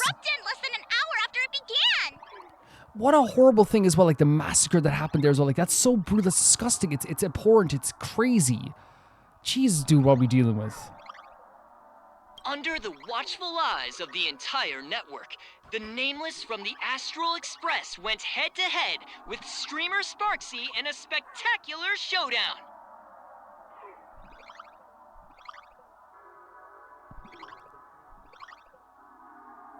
Guys, I'm trying to get the air back into my body. I'm just here just like, okay, take some deep breaths. Unbelievable! I used to think all of the Trailblazers fight scenes in director Rekka's latest film, Holy Grail Stay Night, were just special effects. Turns out she's got real moves. I'm so sorry, guys. I keep phasing out of this universe. I'm so sorry.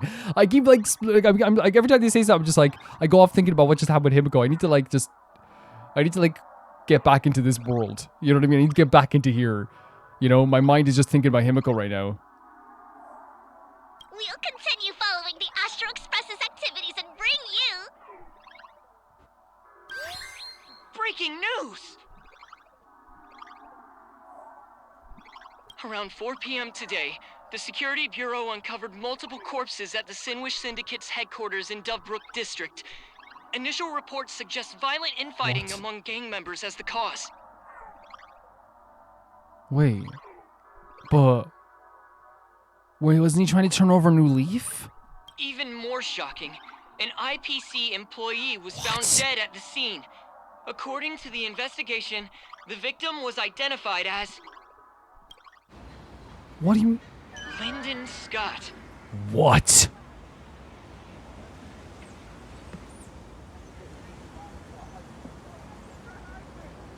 Hold on. Scott's dead? Wait, again, am I... Yeah, I keep having to look back because I'm like, did I actually hear that? Scott's dead? Lyndon Scott, age 34. What? Field operative in the Strategic Investment Department. Ring any bells, Mr. Ashvale? This is Kuchiba as well.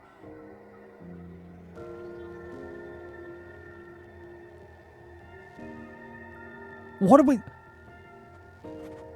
What?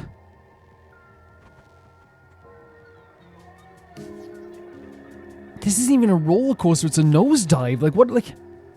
Not in terms of story writing, I mean in terms of my emotions. Like, what the... What the... You guys know I wasn't a massive fan of Scott, but he's a character. He's one of the characters in our life. You know what I mean? He's... Never heard of him.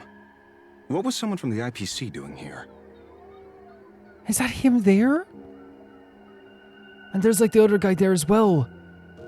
This is great, of course, great artwork by the way, as always. But like, that's Scott dead on the table. Again, I wasn't a big fan of Scott, but like, he's still, you know, he was still a character that was like a part of our lie. You know what I mean? Like, he's like, it's shocking. And the blood everywhere, by the way, they're showing through pink blood, I guess, Danganronpa style. Word is, the Sinwish Syndicate recently got hold of a mask. Maybe Mr. Scott came to negotiate for the Phantasmoon games, and got caught in the fallout. I think he came to... Didn't he come to, like, support us from... Didn't Aventurine, like, hire him to support us or tell him to support us? If I'm not mistaken. Apologies for interrupting your work, Mr. Ashvale. This is a brutal scene. Like, look at the blood over the mirror above the thing broken, or it looks like a TV screen, possibly. Wouldn't call it an interruption. The mess at Graphia Academy cleared itself up. But this... Initial assessment. 33 Sinwish Syndicate members. Leader Polwave included, along with second-in-command Costide, were murdered in the same time frame. And Polwave was trying to, like, turn over a new leaf. Polwave was trying to make it, like, a new business. And again, let me make this clear. Like, just because people are, like, you know... I'm not going to support the slaughter of people, even if they're, like, not... You know what I mean? Like, it's like... If they're less than reputable. You know what I mean? I'm not going to be here like, oh, yeah, like, even, it doesn't matter if he's turning over a new leaf. They should be slaughtered like this. Costide. The victims show clear signs of trauma and fractures, along with massive blood loss. Exact cause of death still pending further autopsy. This is such a shocking... These stylized handprints. We both know what they mean. Yes, it's like the same thing with the massacre, right? Bloody Bloom. Bloody Bloom, the Herald of Death. No one person ever used that as their calling card. The Herald of Death is back. That's so scary. That's Your so suspicion scary. isn't without merit, but that guy was executed 5 Then how years is he ago. back? Is it a copycat? I want to be clear, it's terrifying, but oh my god, like this story just like... I already thought the Planet Kitty story is great. I thought it already picked up so amazingly so. It is picked up so heavily right now. It is picked up like crazy. Like, again, as I said, I was already saying like how I thought the story like was like already great from the start. The environment's already great. But then I thought as the story went on, I was like, oh, this is even better. Oh my god, it's getting even better. Oh my god, the stuff with Yagon. Oh my god, the stuff with Sunday. Oh my god, the stuff with Sparxie and the tavern. Oh my god, it's so cool. This is like an exclamation point of like, this is a lot darker than you think. This is a lot scarier than you think. This place is a lot more of a history than you think. It's more of a mystery than you think. So crazy. Executed? Who witnessed it? Was the execution broadcast to the Asheville's public? questioning if this happened, I guess. Who can prove he's dead? Oh my god. Who's to say you didn't let him out to rig this entire game? Is he saying that the police will let him out? You've heard the rule, haven't you? No one can enter the Phantasmoon games So twice. he thought that maybe like there's a possibility that they could have put him into the game to make it more interesting, right? But Jesus Christ, this is a guy who killed like 22 children, 22 teenagers. So let me give you a piece of advice. Don't let rage gnaw away at your reason. It's bad for your health. I mean, you understand the frustration that is felt right here, right now, right? The idea of like this, because again, I think Asheville is showing a lack of trust for like maybe the IPC here, I guess as well. Maybe he's showing a lack of trust for the authorities here, because like I think he's like saying like he knows like maybe the lengths they might go to like rig a game or make a game more exciting. So like, his frustration comes here from like even like the idea of like, did you see him get executed? He's like questioning like, is this something actually happened? He's doing a lot of questioning here. The case's info is in the dossier. Get to work. The Department of Aberration Defense isn't paying us to bum around. But this is a horrible scene that we're looking at here. Like the blood bloom, the blooming blood. Was it the blood bloom? Is that the name as well? The bloody bloom. The Herald of Death is back. Oh my freaking god. They've changed everything so quickly in this story.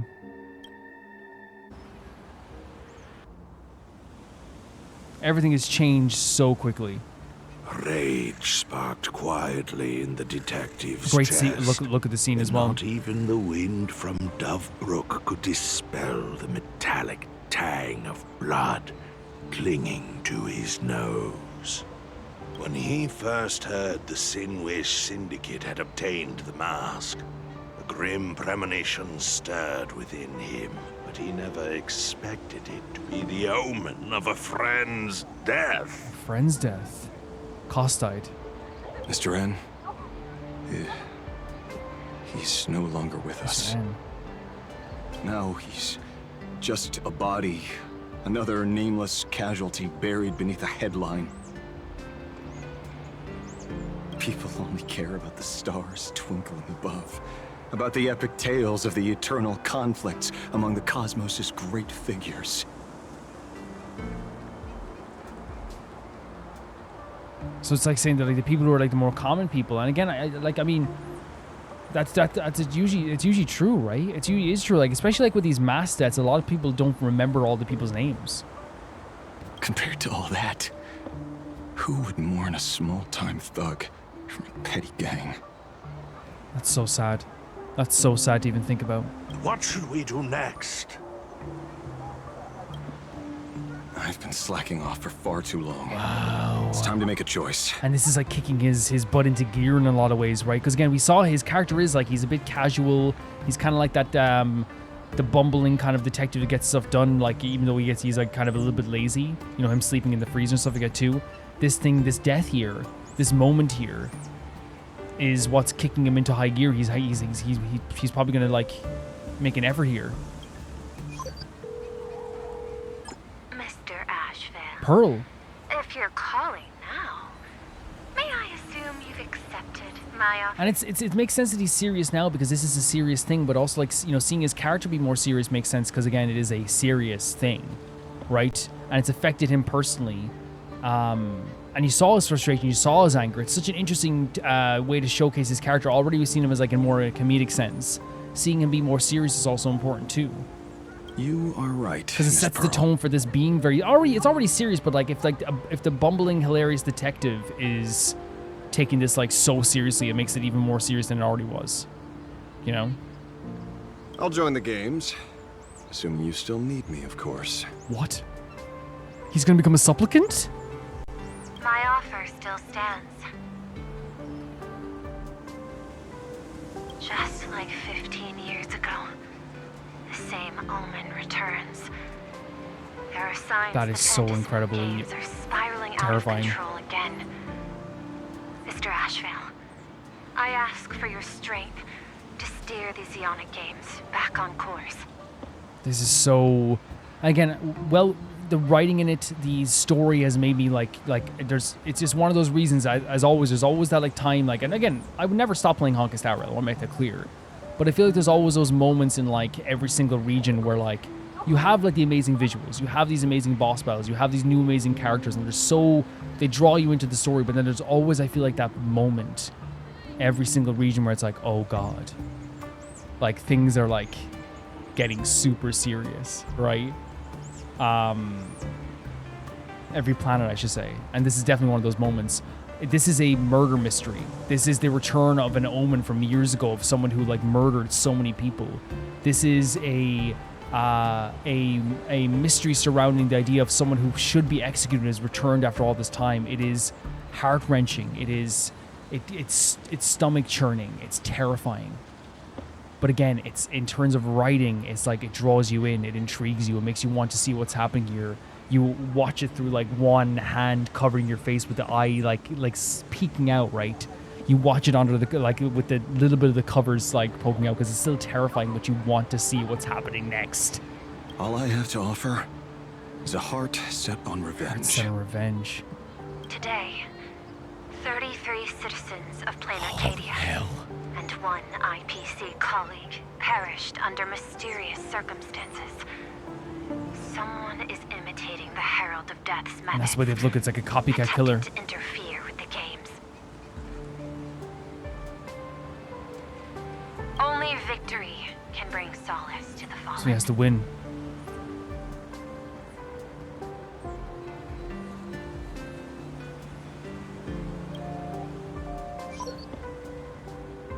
No. What consoles the dead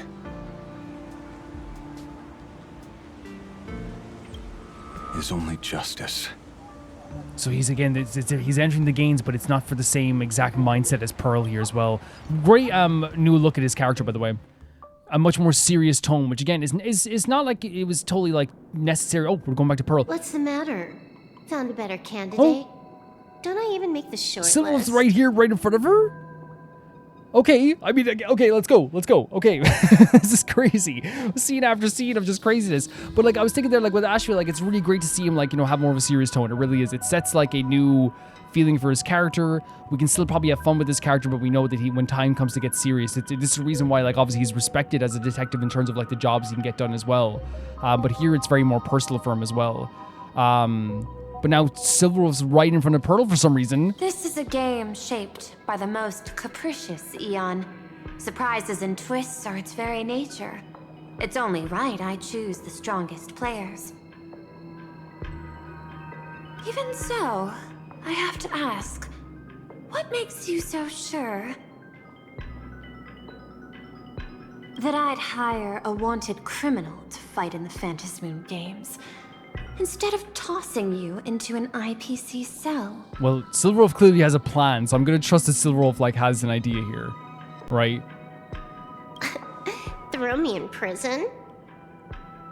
But the Strategic Investment Department in Penacony clearly extended an olive branch to us Stellaron hunters. No. In what way?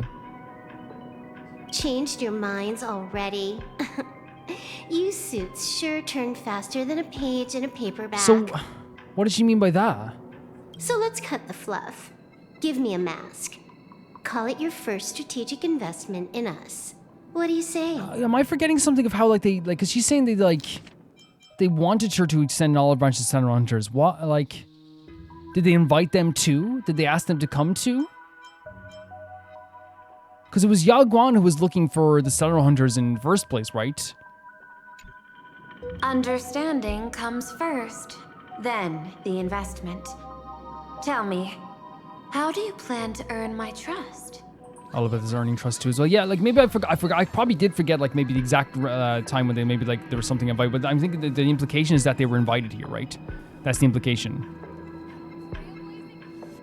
Apologies in advance. Before I came to meet you, I broke into your collection room. I know what you've been working on.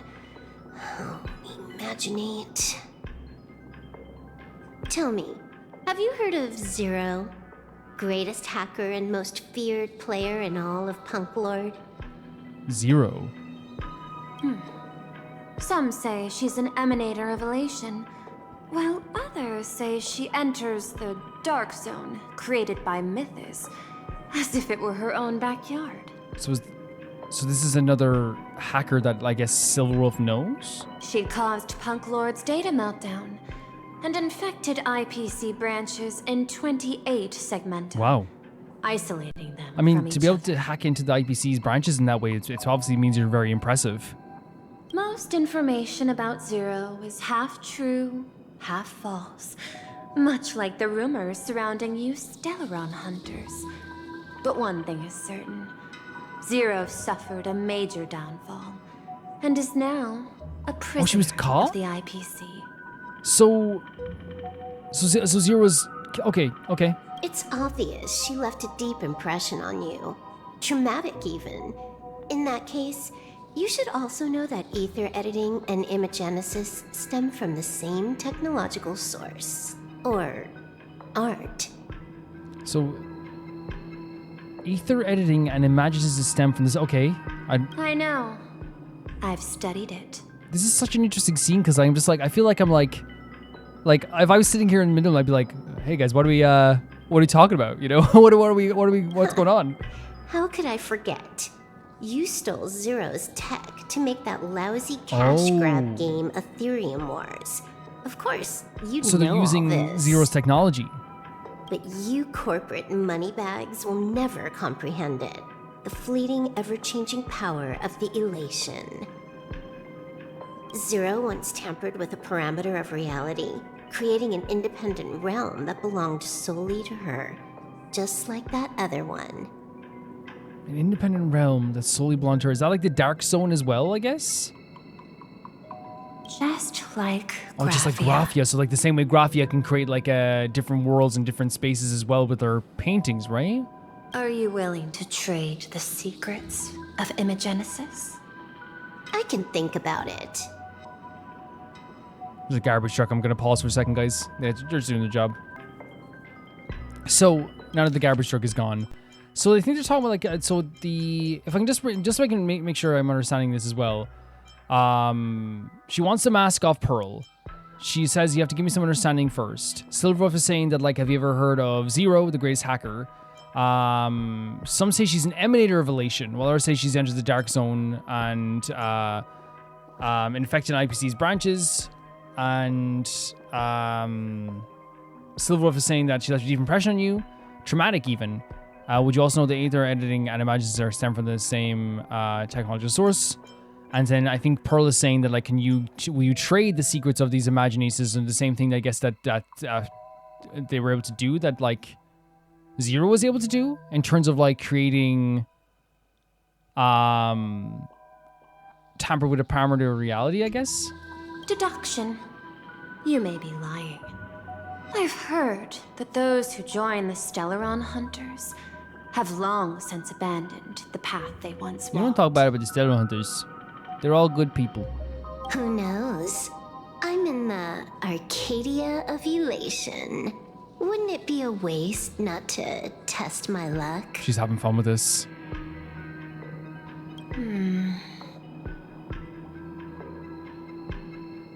Deal, Aether Hacker. And to seal it with confidence, let me show you a little trick of the trade. Okay. A hacking trick? Not exactly professional. Negotiating well, so she knew she wasn't there, and she like, I guess, using the knowledge that they've obtained from Zero, I'm guessing, was able to like dissipate her like cloak. I took one of your data slices. This will help us have a more Oh my honest God. conversation. For someone to outsmart, not smart, but like someone to like get ahead of like Silverwolf a little bit when it comes to the hacking stuff, that's pretty good. How did you do that?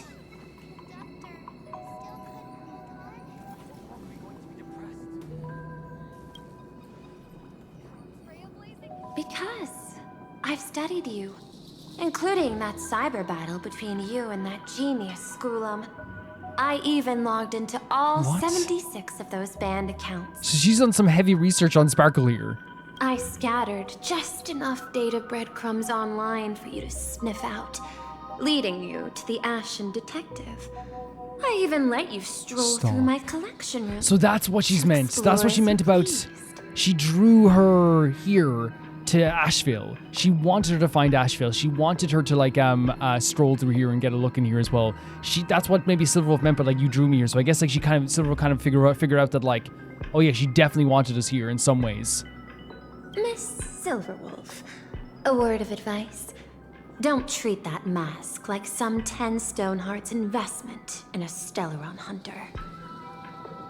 Just think of this deal as something private between you and me. Again, so she wants her to have this mask, which is interesting because that means like I would assume the Silverwolf is giving it to Blade, which then Pearl knows is going to Blade. So then Pearl, after negotiating with Yao Guan about stuff, right? Well, I guess it doesn't go against. She never said she wouldn't give the mask to Blade. She said she would like allow Yao Guan to work without any interference. So technically, she's not breaking any agreement or any type of like discussion they had. If she's giving this to Blade, which she will give to Blade, right? That's what I would assume. Meanwhile, in the Phantasm Moon courtyard. Oh, more masks.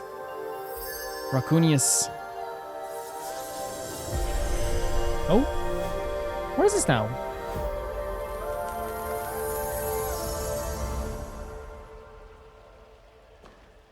What the heck? I just blinked and suddenly half the supplicants are wearing masks? Wait, but does that mean we know? Okay, that one over. We know like a few of them already, right? We know Stell's one. We know Sunday's one. We know Sparxie's one. We know the one that was just given to Sparkle. So no, sorry, let's because we have Sunday, Sparxie, we have Stell, and we have the one that was just given to the Stellar Hunters. But there's like more being worn here. I was hoping the show would get Or maybe that is half. better. Streamers clashing with cosmic heroes. A flashy brawl without anyone getting hurt. Oh. Wouldn't that have been nice? Yeah, it would have been. But is this the announcement? When they announce that they have the mask, then it lights up? I guess so. Stella didn't make it public that she has one of the masks. But now we've got a crow, a shell, a cat, Shell? a wolf. How many more mystery guests are crashing the stage? So the wolf is Asheville. The wolf is Asheville, I'm guessing? Or is it the... No, because, yeah. Because the pearl would be the one that... the shell would be the one that's... To me, like, the shell would be Pearl's one. Or maybe I'm just thinking too thematic here. And then that would be the one that was given to maybe Blade. Well, then the wolf then was the one that's left that would have been given to... But then again, they were both given by Pearl, so it might not be either or. But maybe it's just like thematically the wolf fits Asheville's like vibe a bit more. Maybe, I don't know. We'll see. We'll see. Yeah, I'm not sure. So one of them is Asheville. One of them is probably the one that's given to Blade. And this thing? What? When did it sneak in? Okay, so we don't know who owns all the masks. We just can't know who owns which mask yet. And this... In the end, everything always So it's spirals like, into the abyss. it seems like a lot more people have obtained masks then. But you're the rare exception. Your first battle wasn't bad for She's a very greenhorn interested in Stella, protagonist. isn't she? She's very interested. Our one's adorable. Since you came out on top, let's wipe the slate clean on that doom-filled Hmm? oath. Who knows if the owners of those masks will become your friends? Or I would like to be friends with Blade. To be honest. Well, actually, like, I think everyone who has a mask on now, I would like to, like, know, right? For sure. Like, they're all interesting characters. Or maybe one of them will bring about that terrifying future I saw in my dreams. Was that when the Astro Express was, like, destroyed and, like... Or is it the idea of Blade maybe getting, I wonder. Yeah, it's because we know there's, like, a lot of omens here about, like, the destruction of this place through Blade and him losing control. We saw in her dreams the Astro Express getting absolutely destroyed. Oh? What? Sunday? Little one, how'd you find your way What's here? it doing here? The supplicants in this Phantasmoon games really caught me This by is setting a surprise. tone. This is setting a tone right now. Things are never going to be the same. Things are about to change. More people have masks. Everything is like setting into motion here. Very cool. Oh! Those people in the Go Home Club. Witness the cruel opening. So we just witnessed the opening as well. Visit. Oh, so we have Sparxie can visit the Astro Express. Anya Guang. Okay. And now, Portrait of the Middle-Aged Artist is the new quest. Shadow Elation. Very cool. We got a lot of stuff here. No, I don't. No, I don't need a presentation right now. Please do not. I do not. I cannot be in. I'm not in the right mind for a presentation. I'm just not. There's not an aspect of me that is in the right mind for a presentation from those beautiful little cute guys. It's just not going to happen. I think that's again one of the reasons why I think writing is so good. When you really think about like the bedrooms being, oh, March is here now. That's awesome. When you think about the bedrooms being here, like right at the walkway of the subway, it's really weird. Pretty cool stuff. But yeah, I think that shows how good the writing is. And again, it's not because like I pick up on stuff where I'm like, I'm so good at picking up on the good writing of Honkai Star Rail, you know, I really am. It's more of a case of just like how, in that moment when we were talking there in that moment, right? I felt like they were like, this is setting a tone, right? This is like, oh my god, look, everything is about to change. Everything's is being set in motion. Everything's about to like, you know, become something new, and the feeling has changed. Everyone's getting their masks, and ending the act right there in that moment there. Like, that's the right way to do it. We have all these things happening. There's new mysteries. We had a satisfying ending boss to this act, and a load of new mysteries open up again. We closed like some moons and opened up a bunch of new ones. And then it ends on Evanesca looking at all the masks being like, this Phantasmoon Games is going to be pretty crazy. You know, and you're like, you're feeling that as well, like in that way too. And then once again, the idea of like an omen is being set forth again. The idea of like something that could happen, a vision of something that could happen again. So we're all still worried about that at the end there. And yeah, it sets the tone for everything going forward as well. Plan Arcadia, like just to say, we're going to talk about like all the stuff that happened here today, but like what I want to like say just like more than anything is that Plan Arcadia to me is so far, I think that to me that this is like the strongest opening act for me of Honkai Star Rail. I think this is like one of the most dynamic and again, it might be just like one of those things where it's hard to say sometimes because, you know, you can't replicate the feeling you had in the first act of Bela Bog in terms of like you can remember how you feel, but you can't replicate it, right? But what I'm saying is that I feel like this is just like one of the most like there's stuff that's like completely wild and crazy. There's stuff that's so mysterious and funny and all this stuff as well and all this stuff too. But there's also a darkness here that really speaks to me who loves horror games, who loved horror movies growing up, who became addicted to like, you know, the idea of like playing a survival horror game when I was a teenager. Because again, I love the idea of just like, you know, trying to navigate your fears while also still like trying to like think on your toes. Like that stuff was always like so fun for me. And not that I was good at thinking on my toes, but it was like, you know, I love doing it. It's becoming even more my alley. And I'm not trying to say or being like, oh, I love the fact that people died and it was a big boy to. No, it's the fact that it's also like this. It's a mystery. It's a horror mystery. It creates a much darker energy around this place. And as we said, this place is probably going to get a lot darker because it was like a dark comedy with a lot of like very dystopian feelings. But now it's become like, oh, things are deadly serious. I think they did a good job of like setting that up here, really honestly. I think that the stuff with the ending of this story here, and I think that's what I want to talk about like first, and not just the ending itself, because like obviously the stuff with like Pearl and Silverwolf, we can like talk about that like very briefly and quickly, which is like it seems to be that like Pearl, just like an IPC representative would, has like is playing chess, but there's like pieces of off the board that we don't even see during this chess game, and it seems that she's drawing in Blade and Silverwolf for some reason. She's inviting the Astral Express, not the Astral Express, sorry, the Sentinel Hunters to join the fray. Under maybe like the guise of like a negotiation, she wants to negotiate with Silverwolf to get like some of the abilities that she can teach her how to do as well in that way too. But we know now that the Sentinel Hunters have been, they're more welcome than we thought they were. And what we're seeing from a character like Pearl, which is so great, is that she's a character that is like this negotiator supreme. Every time she's in the room with someone, she is like, you know, making sure to like, you know, be a very stern negotiator. It didn't always work, as we saw, like, you know, for example, like it didn't work on Himeko fully and all this stuff as well. But her whole life seems to be like very cold, calculated, like, okay, how can we negotiate through this? How can we do this? How can we do that?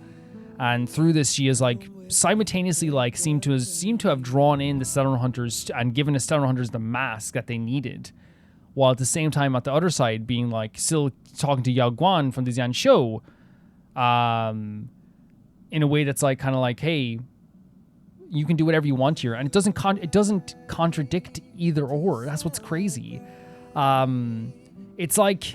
And it's actually like in my view, it's not neutral, because giving the Sentinel Hunters a mask is not neutral. That's not neutrality. But it is kind of this thing where it's like she's doing stuff obviously for her own benefit and the IPC's benefit, right? When it comes to Yao Guang, she wants to like have her join the Destruction Alliance or whatever. When it comes to Silverwolf, she wants to learn in for more information. And both things that she has given each of them, which is like for Yao Guan the freedom to want to go around Plan Arcadia and act as she would please, does not contradict giving Blade a mask. Because it's not that she didn't say she wasn't going to help Blade. She didn't say she wasn't going to negotiate with the Sentinel Hunters. She said, I will let you do. I don't think she said it directly, but she's like, the deal was like, you can do what you need to do here. To me, it's like the same thing of like, let's say like a cop came up to you, right? And you got him, you say, get away from me, Kappa. That'd be the right thing to do. But it's like, say like a police officer came up to you and you said like, and the police officer said, hey, look, right? I need you to clear out of this area because we're doing an investigation here and we have to catch this guy who robbed a loaf of bread. I know it's a bad example. And I'm like, okay, I'll clear out the area. It's like, okay, thank you. Good dealing with you. I'm like, no problem. Yeah, happy to help. And I clear out the area. And then I see the guy who is running with the loaf of bread and he's running towards the police officer. And I say, hey, go the other way, run away that way. My deal with the police officer to leave the area didn't change, right? I didn't do anything against his deal. Yes, it's negatively affecting his job, just like giving the mask to Blade is technically negatively affecting Yao Guan's position. That doesn't matter because Pearl technically did not go against either side's negotiation and conclusions, right? She still didn't, like, she impacted both sides 100%. Giving Yao Guan free reign does impact things. Giving the mask definitely impact things. But it's, you get what I'm saying? She hasn't, hit the mic, sorry. She hasn't betrayed Yao Guan and that negotiation. She hasn't. Which is like, again, maybe you can say, well, Calvin, you're speaking like an IPC member, like, you know, but like, I don't think the negotiation never involved not helping the Stellar Hunters. It involved letting her do what she wanted in Planet Arcadia. That's what it involved. But yeah, very interesting negotiations there as well.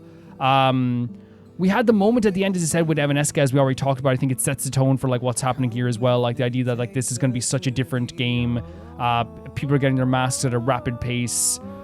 She has an interest in Stell and the idea of what she can do as well, and maybe like to do something about these Phantasm games. And she's also talking about the Omen, as you said as well. She has this, it sets a tone for the future that there is like another Omen about the future. Something bad could happen once again, and will her dream come true, and will it be involved in one of these people in the Phantasm games that will set that in motion? We don't know, but again, it sets a tone. It sets something for the future. We have the feeling of like what's going to happen now. I'm nervous but excited about all that stuff. Great way to end the act. Perfect. Absolutely perfect, because now we're left here sitting, and if you had to wait for a bit as well, that's a perfect way to wait for it as well, because it's exciting. It's so exciting. To me, what I really want to talk about the other parts as well, because I'm not saying those parts aren't important, but I think like the heaviest parts here were the stuff with Sparxie, and then the stuff with, but the big heaviness was the stuff with Himeko. So I guess we'll leave the stuff with Himeko to like the end, because like I don't want to like, we are categorizing it. We are, right? We're putting like in order of importance what we think the scenes like are the heaviest. I'm trying to like maybe leave the heaviest for the ending here, and I don't think anyone's gonna deny that the stuff with Himeko is the heaviest. You know, no one's gonna sit here and be like that's not the heaviest. The stuff with Sparxie was incredible. Like I really feel like it's one of those defining moments of Planet Arcadia of, because I said obviously like the stuff with like the murder and the Herald of Death is obviously it's a defining moment as well. But I think in terms of like the creativity and the imagination and the Looney Tunes-esque feel that Planet Arcadia has, the Sparxie boss battle is like this culmination of all the feelings we've had about Planet Arcadia so far.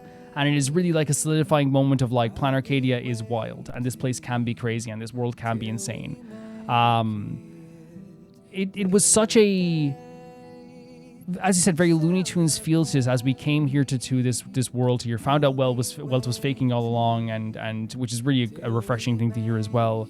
And Sparxie and Sparkle had this battle with each other, this very cartoonish like you know the fists coming out and the weapons being poured out of this like dust bubble. Like it's a very cartoonish battle.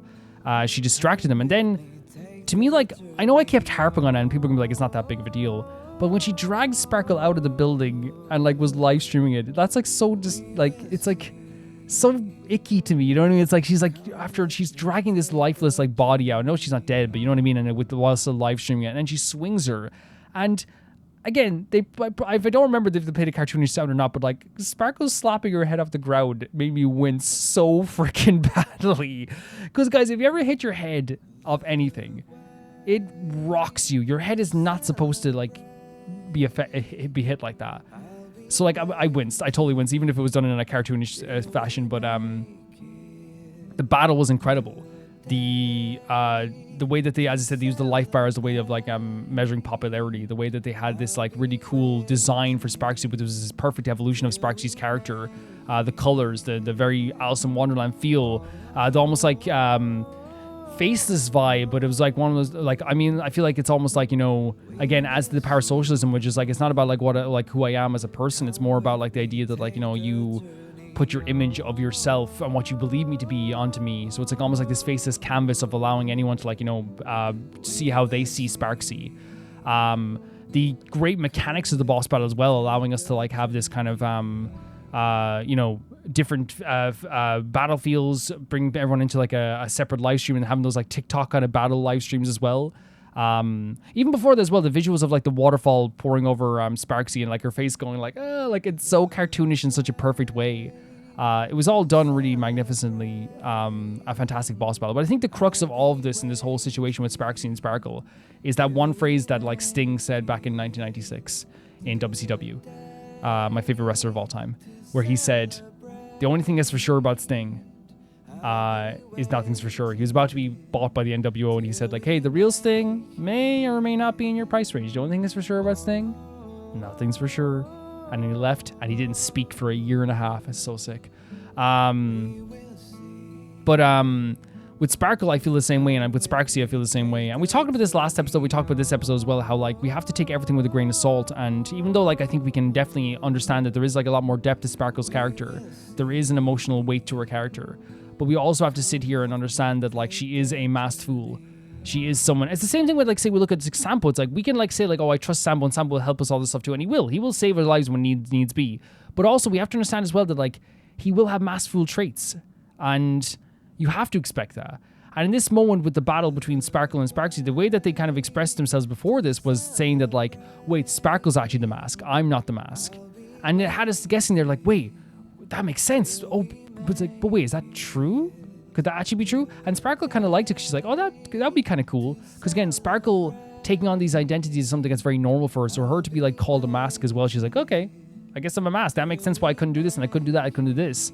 And actually adds to her character in a lot of ways. And like, again, the kind of shapeshifter never keeps one mask on for too long. The fact that she like almost invited this new idea of her being a mask. There was a little bit of self-consciousness, I think, at the start. You could see her head going down, but also at the same time too, like, then I feel like she accepted it because she has this feeling of like, well, it's like, at least it's like a new version of me, right? Another confusing thing that I can keep everyone on their toes a lot too.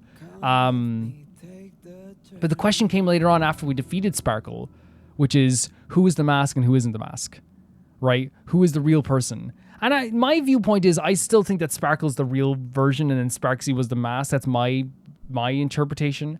But the idea is that Sparkle even is saying to us like, hey, who knows, right? Who knows who the mask is? Is it me? Is it her? This is just another one of my backstories, right? And she's happy to let that be in the air. And I'm happy in a way too, right? I like that there's like, because there's so many times, like obviously like when lore is like very like airy and there's been plenty of times in Honkai Star Rail where I feel like, the story beats will happen like this, where it's like, what do you think about this? It's like, oh, you're gonna explain that? And it's like, maybe 2 acts from now. It's like, oh no, please explain. Maybe, see you soon. And it's like very like tongue-in-cheek kind of like, the beautiful lad downtown showing off their ankle to you, and you're like, oh, you look amazing. I'm a Victorian person. And you're like, I want to see more. That's a really crazy analogy. We're in Victorian times and we're seeing an ankle. But yeah, like it is kind of this thing where it's like, it's kind of refreshing to have characters just be like, yeah, who knows? It's kind of, because again, I love the kind of like out there, like crazy intricate stories of Honkai Star Rail, but I also love that there's also this time here now where they're like, hey, yeah, whatever you want, whatever you think is real, cool. I'll keep you guessing. And I like that about Sparkle. I like that about Sparxie. I like that the conclusion of this whole story between Sparkle and Sparxie is like a gun pointed at Sparxie, and in the end they're both like this aggressive thing towards each other, and they end up like joining together because they show like the voices like the two of them together saying the same thing, and then it morphs into one voice and then she leaves. My interpretation of that is that they like either morphed together or it became a thing where she like just like took back her mask, right, in terms of Sparkle. But yeah, I think it's such a great conclusion because I think there is an argument to be made that like, this big battle of bringing Sparkle to get to fight Sparxie, and it ends up with them kind of like joining together as like kind of like, maybe anticlimactic, but I think it's exactly what you should expect from a masked fool. Like the fact that in the end we also find out that Sparkle probably came up with the idea to do all this thing as well. It's like I guess, because again, we know that Sparkle wanted to find that kind of like wanted the attention. That's what people who like follow the Ha want, is the attention. And Sparxie is the perfect way to get that attention as well. We know Sparkle is also like kind of like self-conscious about her own identity, but again, like, you know, hiding in with Sparkle is like a pretty good thing to do as well. But like the idea, Sparkle came up with the idea, and or at least that's what Sparxie said. Again, we don't know. There's like this constant notion of like, who can we believe? And they end up morphing together and running off together. I kind of love it. I'm kind of like, you know what? Fine. Because I don't mind. I like ambiguous endings and stuff, but I don't mind the fact that I'm leaving this thing with kind of my own sure ideas that my interpretation of what I believe is that Sparkle did have a mask that was Sparxie. It left her and took the powers with her. And then now she was able to reclaim those powers and join back with Sparxie. That's my interpretation. But I think it's also cool that the game is kind of like telling you to your face, like, if you want to believe that Sparxie's actually the real one and Sparkle's the mask, go for it. Sparkle's like, that's fine with me. That keeps everyone on their toes. That's in her backstory. I'm a mask.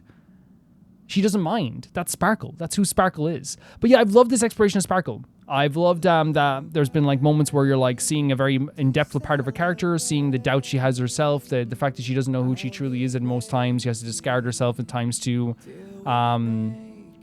She wasn't even considered a masked fool, and she had this identity crisis as well, as she was like, you know, having Sparxie take everything away from her. While also at the same time too, we had this motion of like her being theatrical and playing stuff up, and we don't know what's real and what's fake, and she's being her truly masterful self, and it ends up like with her running away with the one enemy that like was like, you know, causing her kind of stress. And that's what I love as well, is like, see, people might be like, well, Calvin, someone literally say it, and again, you're valid, you're totally valid if you say, Calvin, I don't think any of that was real. I think that like a lot of the stuff that Sparkle says was not real in terms of like the build up to this. And I could say back to you, I could say, well, I think it's real, right? I think 70% of, I think 60% of that, like there was some genuine stuff happening up until the certain point. And then someone might be like, well, I think it's like 80. Well, I think it's 30. That's what's so fun about Sparkle and Sparxie. The fact that we can't really like interpret like fully what's happening, what's not. But I love the exploration of the Sparkle. In terms of like the stuff with Himeko and the classroom, this is where this story takes such a dark turn. And I think they actually did a really fantastic job of making this like an unbelievably dark turn.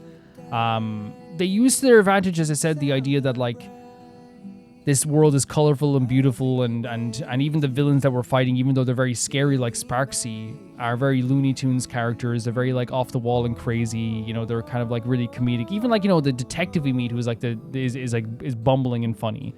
The characters we meet that like, you know, are like, you know, very, you know, we meet Scott, and Scott's being funny again. Scott's being his funny self, and again, I'm gonna talk about that in a second. Why I think that's like so well written as well, and they use Scott's death in like such a shocking way, more shocking than I even like thought like 20 minutes ago, because I was thinking about that as well. And I'll just say now, the reason why I think Scott's death is so like important, this is because Scott is a character who like always is funny.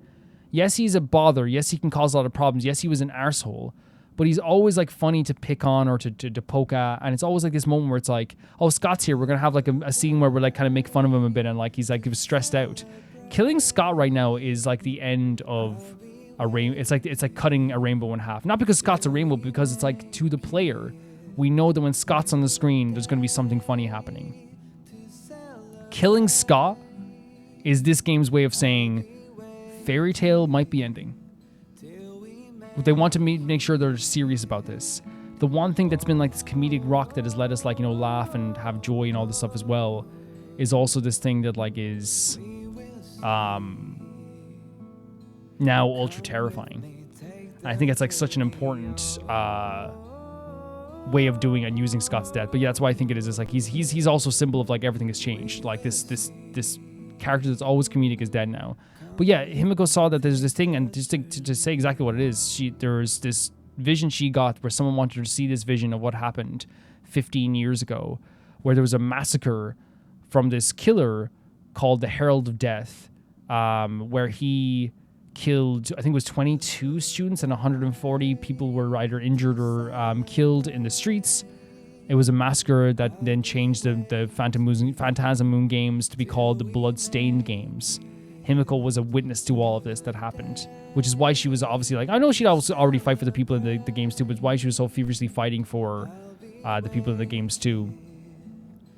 But this moment of Himeko this realization of what's happening here with this slaughter. It's such a brutal moment and such a like stunning, shocking moment. Having the blood all over the window, and now we're seeing this as like being a calling card for the Herald of Death. But we found out later that he was actually executed, so this is possibly like a copycat in some ways. Whoever did this is like a copycat. Which again, I think makes it almost like it's scary. You can say it's scary or not scary, but I think like copycats are so scary because like they obviously like, you know, they're going to be doing everything probably sometimes worse because of like the misinterpretation of like how because they again, parasocialism, like if they worship a killer, they're going to like try and do more than the killer did to like maybe impress the killer from beyond the grave. You never know. Like it's terrifying. But those hands on the window, learning about the death of these kids, like it set a tone for Honkai Star Rail once again, where everything just shifted completely. And now also the massacre of all the Sinwish Syndicate and Ska. It's once again just like this thing where like we were in this kind of like dark comedy and we were drawn into a instant horror movie. So like stomach churning, as I said, it feels icky. It intentionally is so supposed to make you feel uncomfortable and kind of scared. Seeing the hands in the window, hearing Himeko's voice, like, you know, breathy and trying to catch her breath as she's talking. It's sad, right? It's sad seeing Himeko like this. It's terrifying seeing Himeko like this, and it's also like, of course, sad to see like her going through this again, because it's obviously something that obviously would affect you if you saw what happened back then as well. But it's terrifying.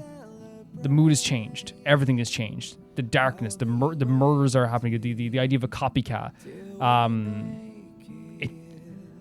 I can't say much else other than like what it is. We had this dark comedy, and all of a sudden the curtain fell.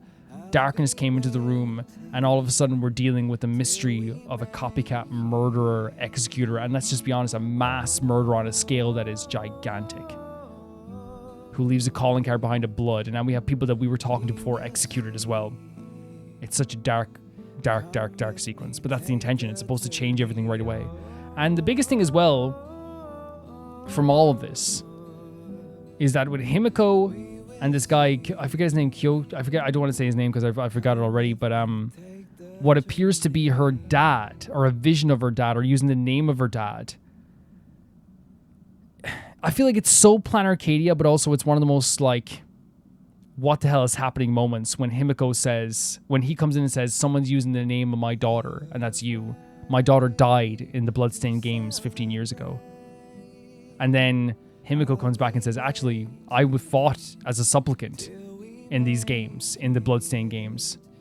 And my dad was never around, so I don't know what you're talking about. Skin crawling. Right there in that exact moment, like my body shakes, right? You get chills. What could this mean? They both have this story where either one of them are robbing the name off their family member. And you could see Stell's face. Stell was like, they animated a new facial expression for Stell. Stell wasn't just her usual like, huh? She was like, how we felt, skin crawling. What are you talking about? It bends reality in a way. It's so crazy. And now as we're going forward, the mysteries that we now have to think about is obviously the Bloodstained Games, Himeko's name and her dad's name. Who is this copycat killer? Who are the other mask-wearing supplicants? What is the Stellar Hunter's exact plan going into all this? What is the IPC's and Pearl's plan in all of this as well? Will Yao Guang and Sunday succeed in their mission to save this place? And we as well, right? As well also. Will Yao Guang interact with Blade? Will Dan Hong interact with Blade? There's so many different threads here, and there's probably some stuff I didn't even mention, but there's so many different threads here now that's like we want to follow. And that's how you do for opening act. The fact that we end the first act with having a satisfying boss battle, and still I'm like, I want more out of this. I can't wait to see what's happening after this as well. That to me is like, shows that they did a really fantastic job of all this. A really fantastic job. I'm scared, but I'm also excited. I think it's really cool seeing like a new side to Ashvale having more of a serious side, and Again, Scott dying and Asheville being serious shows like instantly how serious this is. Even though we would like, you know, people being executed is serious no matter what. But in terms of story, like they could have easily kept going like, these people died, and made it more into dark comedy again. But no, they were like, no, this is dark comedy part over for a bit. This is serious. You know, and again, I want to be clear, not that the stuff with Sparxie wasn't serious, because he keeps saying it's a dark comedy, but you can have seriousness in dark comedy. It is, they played up a lot of the stuff for laughs, they did, but it is very serious what Sparxie did. Like what Sparxie was doing to the people of the school is very serious too. It's very serious. But yeah, all these mysteries, all this darkness, all this crazy stuff happening, and we have to figure out what's, I guess, gonna happen in the future. I'm very excited. Thank you guys so much for watching this video. Thank you for supporting me in the ways that you do as well. Thank you so much. It always means the world to me. And if you want to see these videos early, you can do so on YouTube members or on Patreon for €1 or whatever is in your currency. And you get every single video of Honkai Star Rail early on YouTube members and Patreon at the first tier, the like lowest tier that you can go to. And you get it for the entire month. And you get every single Honkai Star Rail video early that month that you're pledged to YouTube members or Patreon. If you want to see your name and go buy in the text credits, that's the chunky baby gangsta tier, and that's the €10 tier. And you get your name in the credits of every single video that we upload on the channel. And if you want to hear your name be read out at the end of every single video as a verbal shout out, that is the Never Can Repay the Baby Gangsta tier, and that's the highest tier. And you get your name read out every single video for the entire month that you're pledged to YouTube members or Patreon. I want to say thank you to the patrons first of the highest tier, that being Typharo2, Jamie Bull, Janet the Banana, The Ghost of Yuzuma, Felicious Felix, Yuld, Anusta, Assassin, True Peanut Butter, Peter Shelson, Leon, High Kasperian, Neo Sharites, Leah 200, Malcolm Hade, Axler21, and the highest tier of my YouTube members, Blasco, Lusanagi, and Shen. See you guys soon. Bye bye.